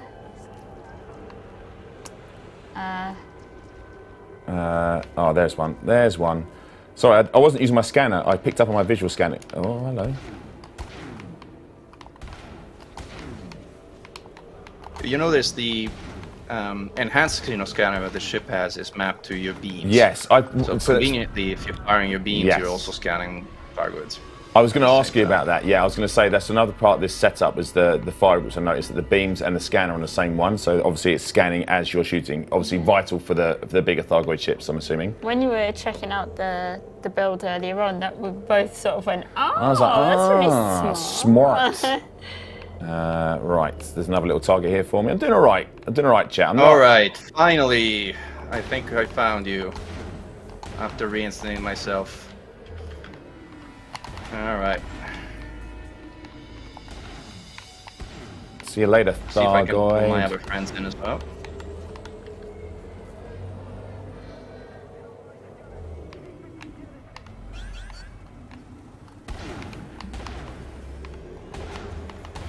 All right.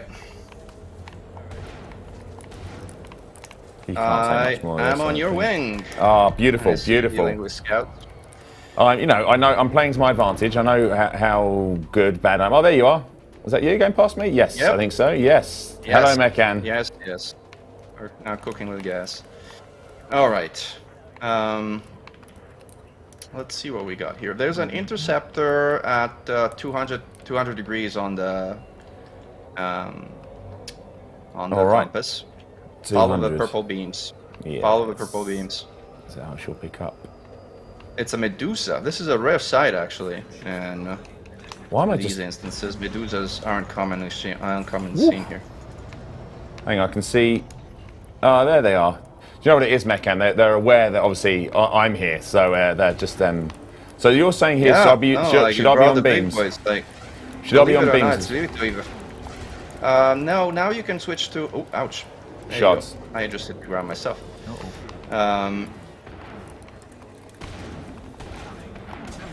You should be hitting the heart is exerted, so now is the time to hit the heart.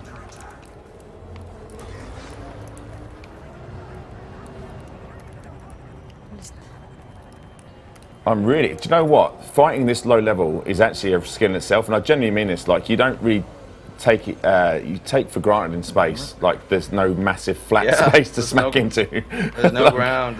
No ground in space.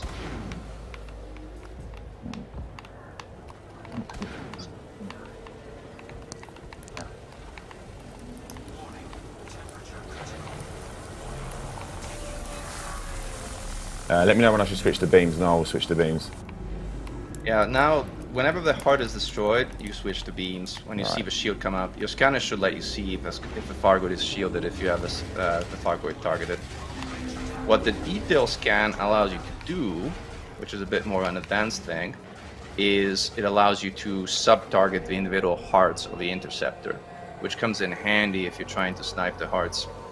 Another thing I would suggest, if you haven't done it yet, if you want to check your right hand of the ship panel, is a couple of things. First of all, you would want to turn report crimes against me off, because that creates bounties for people who accidentally hit you. And it's generally good at to turn. Yeah, that'd be great. And the second thing is, shards are actually best fired in trailing mode and not leading mode, which is an unconventional use of the firing reticle.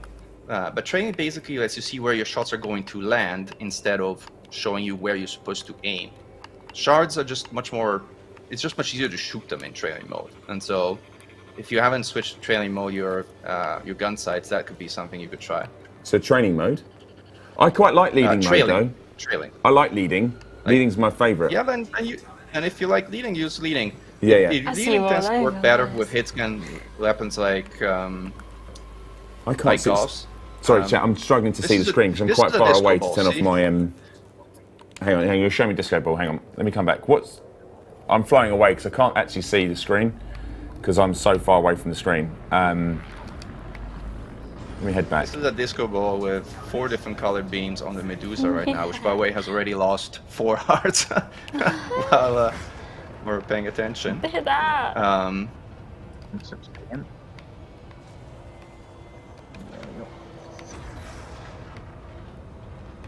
Okay.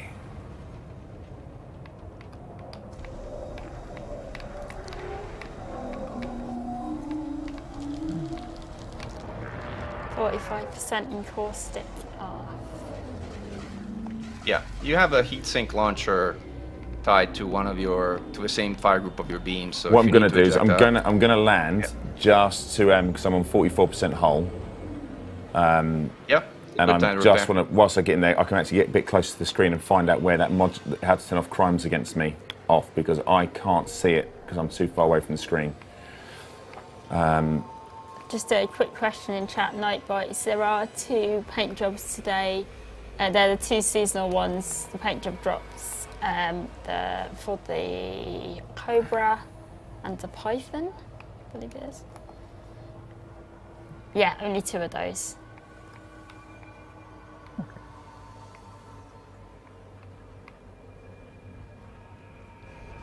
And in addition to the Challenger wing that the 3 of us are flying, our 2 fire support commanders, Thargoid and Darth Vader, are flying a bit of variety ships. So they have Darth Vader is in a Corvette with Gauss cannons, and Thargoid is in a Crate Mark II, also with shards.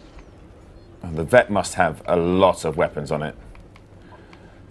The Vet also uses 4 Gauss cannons because it has the same problem all other ships have, which is they don't really have a bigger power distributor to power anything more than that. Now the Duza's heart is exerted. I'm going to miss the kill, I think. I think I will, but still, we'll see. Well, by the way, while you dock, if you dock, check out the mission board because there's some very good paying missions for killing scouts and interceptors. It almost doubles your overall amount of money you make in these CZs. You can also share them because most missions are wing missions. So for example, let me share the Eliminate 2 Hydra mission. It should pop up. Well, now we're not somehow in team. I'll do it again after. Oh, you're already in the team. But anyway, you can share missions and it lets people make a lot more money. That's a short. Well, I've just repaired and rearmed, so I'm going to be going back in. Good. And the Medusa has 1 heart left. After the last heart is down, the Medusa no longer repairs, so at that point it dies very, very quickly. Also, the enhanced Xenoscanner is something that shares data with the rest of your team. So if one commander has the enhanced scanner on board and gets a detailed scan, everybody gets the full data for the interceptor. Ah, nice. I remember ages and ages ago, the first time I did Thargoid combat, and I had to scan. I don't know what one it was. It may have just been a standard interceptor, but I had to get right up close to it and sit right behind it, and I actually managed to get a scan on my first ever encounter, which I was really happy about, to be fair. But that's just me being me. Yeah, that's awesome. I mean, the old scanner you needed to get within 500 meters is actually very hard to get. Yeah, it was super difficult. Right, where are you guys? The new scanner has a range of 2 kilometers, which makes it a lot more forgiving. All right, the heart is down, and if you've done any damage, you're gonna get the bond. I think it's, oh wow, it's at 1%. If you've done any damage to Thargoid at any point in the instance, you're gonna get the bond. So one good thing about flying in large groups is bonds effectively get multiplied. So each person gets the full value of a bond, which means there's a strong incentive to flying in a group because you can obviously kill Goids a lot faster in a group.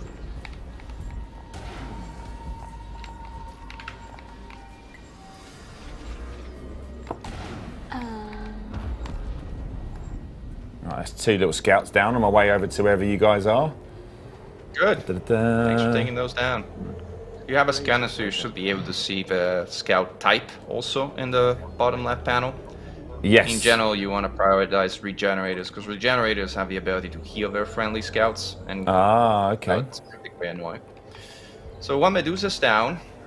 I don't see any other big boys on scanner, so we're going to be taking down scouts while we wait for their bigger friends to jump in. Okay, no worries. I've got a... I've got a question for ASI in chat from WNelson14. Question, are the recommended builds listed on the ASI website still the recommended meta builds, or are those builds being updated?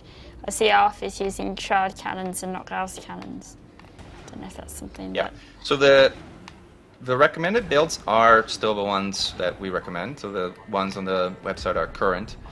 Those builds that we recommend are the ones that we generally recommend for people to get started. Like, modified shard cannons are great, but there's also a pretty significant number of steps you need to take to be able to acquire them. Like, they're individually unlocked, and so they take a bit of time to acquire. If you're interested in more advanced builds, we have those listed on our wiki, and they're available also in Discord if you want to ask for that information. So we have a Klops, and is it a Klops or a Basics? It's a Klops. So this one, just to give you an idea of how quickly these shard cannons kill things, I don't know if you're in range and you can see it, but I can just have a look at how quickly this thing dies. I'm right with Vader at the moment. I'm trying to... These are words I never thought I'd say. I'm with Darth Vader at the moment. I see a target, I think. No, that's a scout. No, I got him. Follow the disco ball. Generally, if you're kind of like planning around in a CZ and you say, "Hey, where's my next target?" It's like follow the disco ball, and you're gonna get to your next target pretty quickly. Like now we're gonna this is how quickly a Klops dies to concentrated shard fire.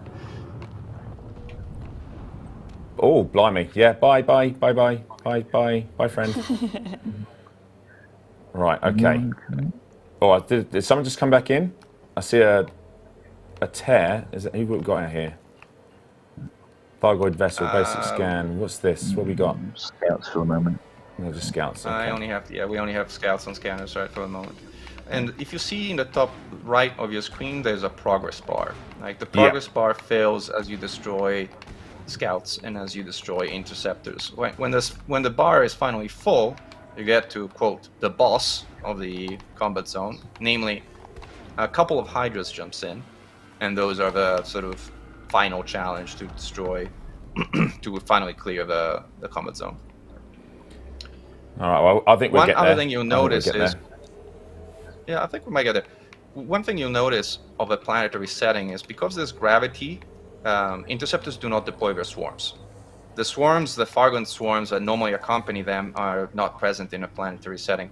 That actually makes the fight a lot easier because swarms are one of the most deadly components of interceptors. Yeah, I had the is it like the flat cannon you can use for the swarms as well, which I've had some experience in trying to target. Not successfully. A couple of times I've done it, but not all the time. That's exactly right. Flak cannon is the one that you use for a swarm, but firing at swarms in a group setting is almost impossible, which is why builds that are designed to fight in these kind of combat zone settings don't even bother with flak cannons. All they bother is with taking down interceptors. The very simple reality is if you destroy the interceptor, the swarm dies as well. So taking the time to try and target a swarm that is bouncing around between players is generally not worth it. All right, yeah, we're all on the same scout, I think.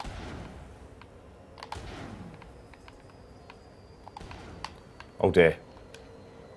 Whoa. Boost, boost, boost, boost, boost. Spicy, isn't it? Good. Oh. Nice recovery there.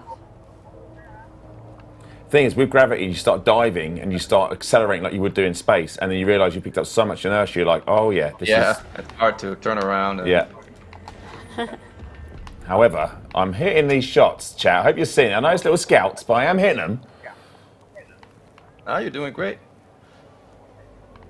Offer, you're doing great. And see, the Challenger flies pretty much like a Chief, right? It's not all that different. It's a nice ship. I'm not gonna lie, I do like the Challenger. You said it earlier on, but I actually like all of the Alliance ships. To be fair, I think it's the design. I've said it before. I was in love with the design first, but their functionality is great. The only thing I don't like, if I was to say anything I don't like about them, it's definitely the cockpit is like flying in the greenhouse. If you bash into anything, it's like it's game over. That's fine. Yeah, that's true. They are definitely more fighter-like cockpits. We agree. Like, my personal favorite is the Courier. The Courier really looks like you're fighting and you're in a fighter jet. Yeah, the Courier's slick. Yeah. This guy's running. There's no running for me, mate.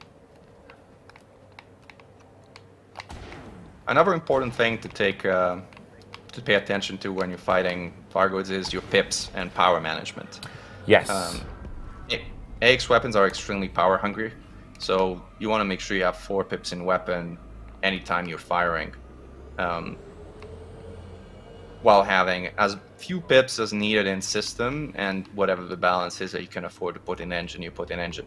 Now, one thing people generally don't know is that you actually need system capacitor power to fire heatsinks. Each heatsink requires 2 megajoules of system capacitor to be fired. If your system capacitor is empty, you cannot fire heatsinks. And not being able to fire heatsinks, as you can imagine, is a very bad thing. Yeah. Oh, we're thinning the herds quite a bit here with these scouts. Yeah, no, scouts are mostly a nuisance in these instances, honestly. Like, they die very, very quickly. So for people watching who may be new to sort of AX combat, and this is something that I didn't realise at first, is shields are not used. Can you explain why shields aren't used? Sarah, it's a good question, and there's several reasons why shields are not used. Like, the simplest reason is that Thargoid weaponry pierces shields. Mm-hmm. At least the cannon partially pierces shields, and Thargons, the small little things that they deploy in swarms, pierce shields almost entirely. So having a strong shield does not replace for having to reinforce your hull. You still need some kind of hull reinforcement, even in a shielded build, if you're going to use shields. The other thing is shields make your hitbox bigger, which makes you a bigger target. Swarms in particular have a very hard time hitting on unshielded ships, but they're extremely good at hitting you if you have a shield on. So a shield results in you taking a lot more damage than if you had no shield to begin with whatsoever. Those are some of the reasons. There are also some sort of secondary reasons, like pips and power management is another big one. Like, shields really shine if you can put power to system capacitor, so that you increase their resistances and their recharge rate. But on AX builds where you need power to weapons and also power to engine for agility, you generally can't afford to pay the balance of putting power into system. And consequently, your shields aren't that strong anyhow. Yeah. Those are some of the reasons why shields are not used in AX. Don't fight with shields, basically. There's no point to having it when you're fighting Thargoids. You know, like all rules, you know, there's a general rule and then there's exceptions. Yeah. The reality is large ship combat actually works pretty decently with shields. Like cutter with prismatic shields is a beast. I mean, a cutter with prismatic shields can take on just about anything. It's a very different way of fighting. Like, with these agile medium ships, you'll see we focus on maneuverability and avoiding damage. In a prismatic cutter, you're not going to really be avoiding damage very much. You'll be tanking damage for the most part, but you have such a huge tank that you can fight that way if you want.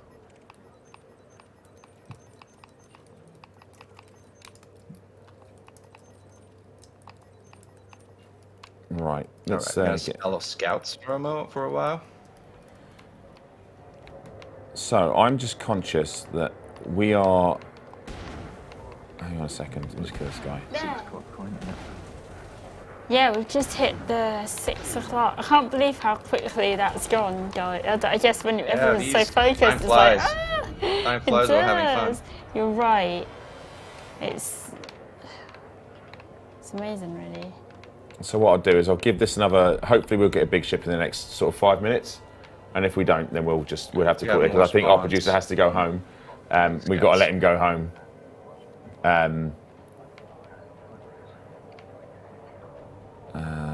Is that good? Yeah. Good, yeah. Hopefully we'll get. But this has been a pleasure. Would you guys be okay for coming back on again and doing some more AX? Yeah.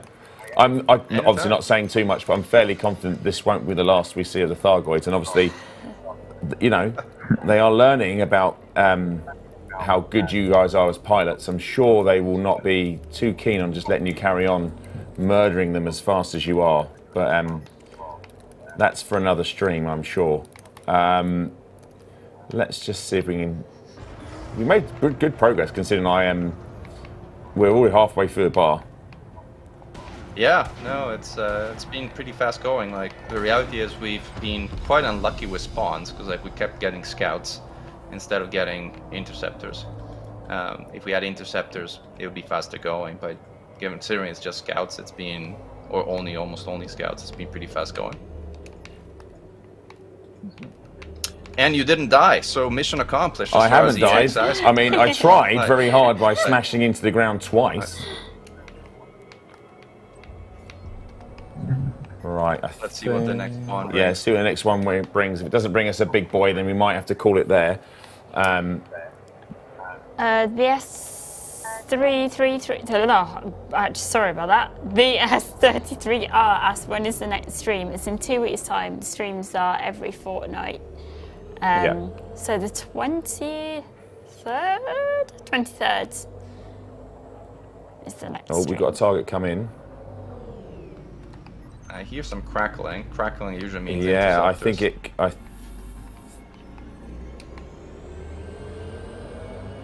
I'm right behind you guys. I think. I see something. Yeah, it's definitely a big boy.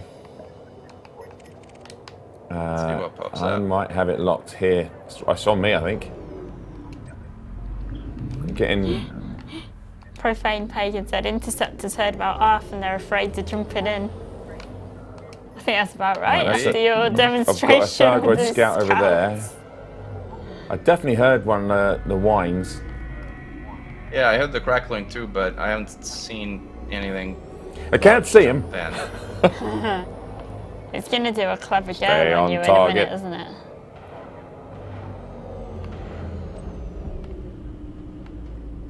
Half solo Hydra when? Says Commander. After today, I'm feeling super confident. Yeah. That can be next stream, can't it? Half solo Hydras. Boom, boom, boom.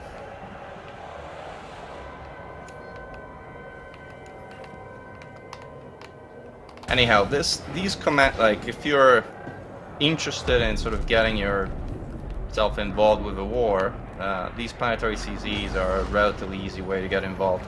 A harder version of these is the station CCs. Like if you go and find, say, for example, a Corelli or other space station that's under attack, those are harder because there you have swarms that are active, and at the end you have not 2 but 3 Hydras at the end.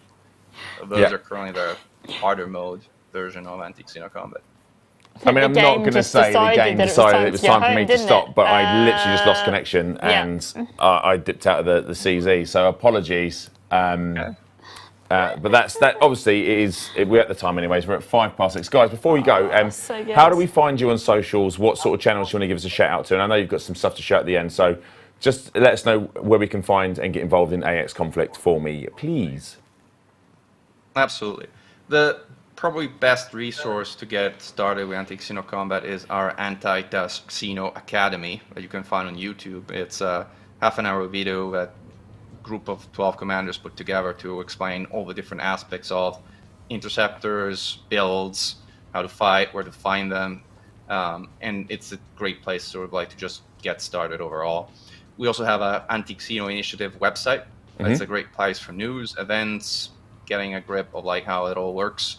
We have a wiki, which is wiki.antiinitiativa.com, which contains some knowledge of our knowledge about fighting Thargoids. And then finally, there's our Discord community server, which is the place where we all hang out and talk about killing Xenos. Excellent, guys. I can't thank you enough. Thanks for coming on and having a chat. Genuinely, like I'm not the greatest, as we've seen there. I'm not the greatest AX pilot, but you did great. You can see how quickly you can get the bug just by doing something like that, because it is like the IO scouts may not be like they're not the Bassists, they're not the Hydras, they're not the bigger Thargoids, but if you're a new player, that certainly will give you that bite to be like, right, okay, I can fight, and I know you learn the mechanics. So thank you so much for coming on. I would love to have you guys back for another anti-Xeno stream, potentially in the not so distant future, if you guys were willing. And for everybody in chat, if we could give a big 07 for there's lots of thanks. For Grim, for Mechan, for Toito Tanis, and for Darth Vader, for all the help. It's so strange, isn't it? So we have some 07s. Honestly, the guys have been around all day for me, chatting to me prior to the show, getting assets ready, going through ship builds. It really is a genuine pleasure, and it means a lot to us that you spend so much time. So thank you all for your time. Thank you. Thank you so much for having us, and again, thanks for a wonderful job you do managing our community. Yeah, very kind. Thank you so much. It's a pleasure. All right. Okay, I think that kind of brings us towards the end of the show, Sally. It does. The end of another one. Another one. Yeah, so 28 is next. Number 28. That's right. That'd be you and Brucey. Me and Bruce. Yeah, you and Brucey. Yeah. I'm going for the marathon. That's it. I'm going for the marathon. That's right. But it's a doozy. You're going to want to tune into it. Like I say, we're going to be announcing a competition on that stream, and it's a big competition. I'm looking at the monitor when I should be looking at the camera. That is poor presenting. Told me poor They're presenting. Over there. It's going to be an absolute doozy. So it's been great chatting to you today, Sally, as always. We've discussed our different standpoints on the Thargoid War. I like that. It's good. We've gone through some news in the game. We looked at some amazing set of screenshots. And of course, we were joined by the wonderful AXI for some really cool combat. And I think I did all right. I hit the ground. You did. The game disconnected, which is a shame. It happens. We know it happens. It is a shame, but it also saved my blushes because I was absolutely hurtling towards the ground again. That was your only enemy, I think, wasn't it? The enemy, it was me. I was the most. You were your own enemy. The floor was your enemy. All right, so stick around. We will be doing a raid, so to hang in for that, and we'll get it done. 07, all of you for tuning in and having a look and watching me kill some Thargoids, and Sally and I discussing all things. Thank you to the mods, as always, for the amazing work you do. Thanks for sticking with us. Yeah, and we will see you in 2 weeks' time. 07, everyone. Bye-bye. Bye.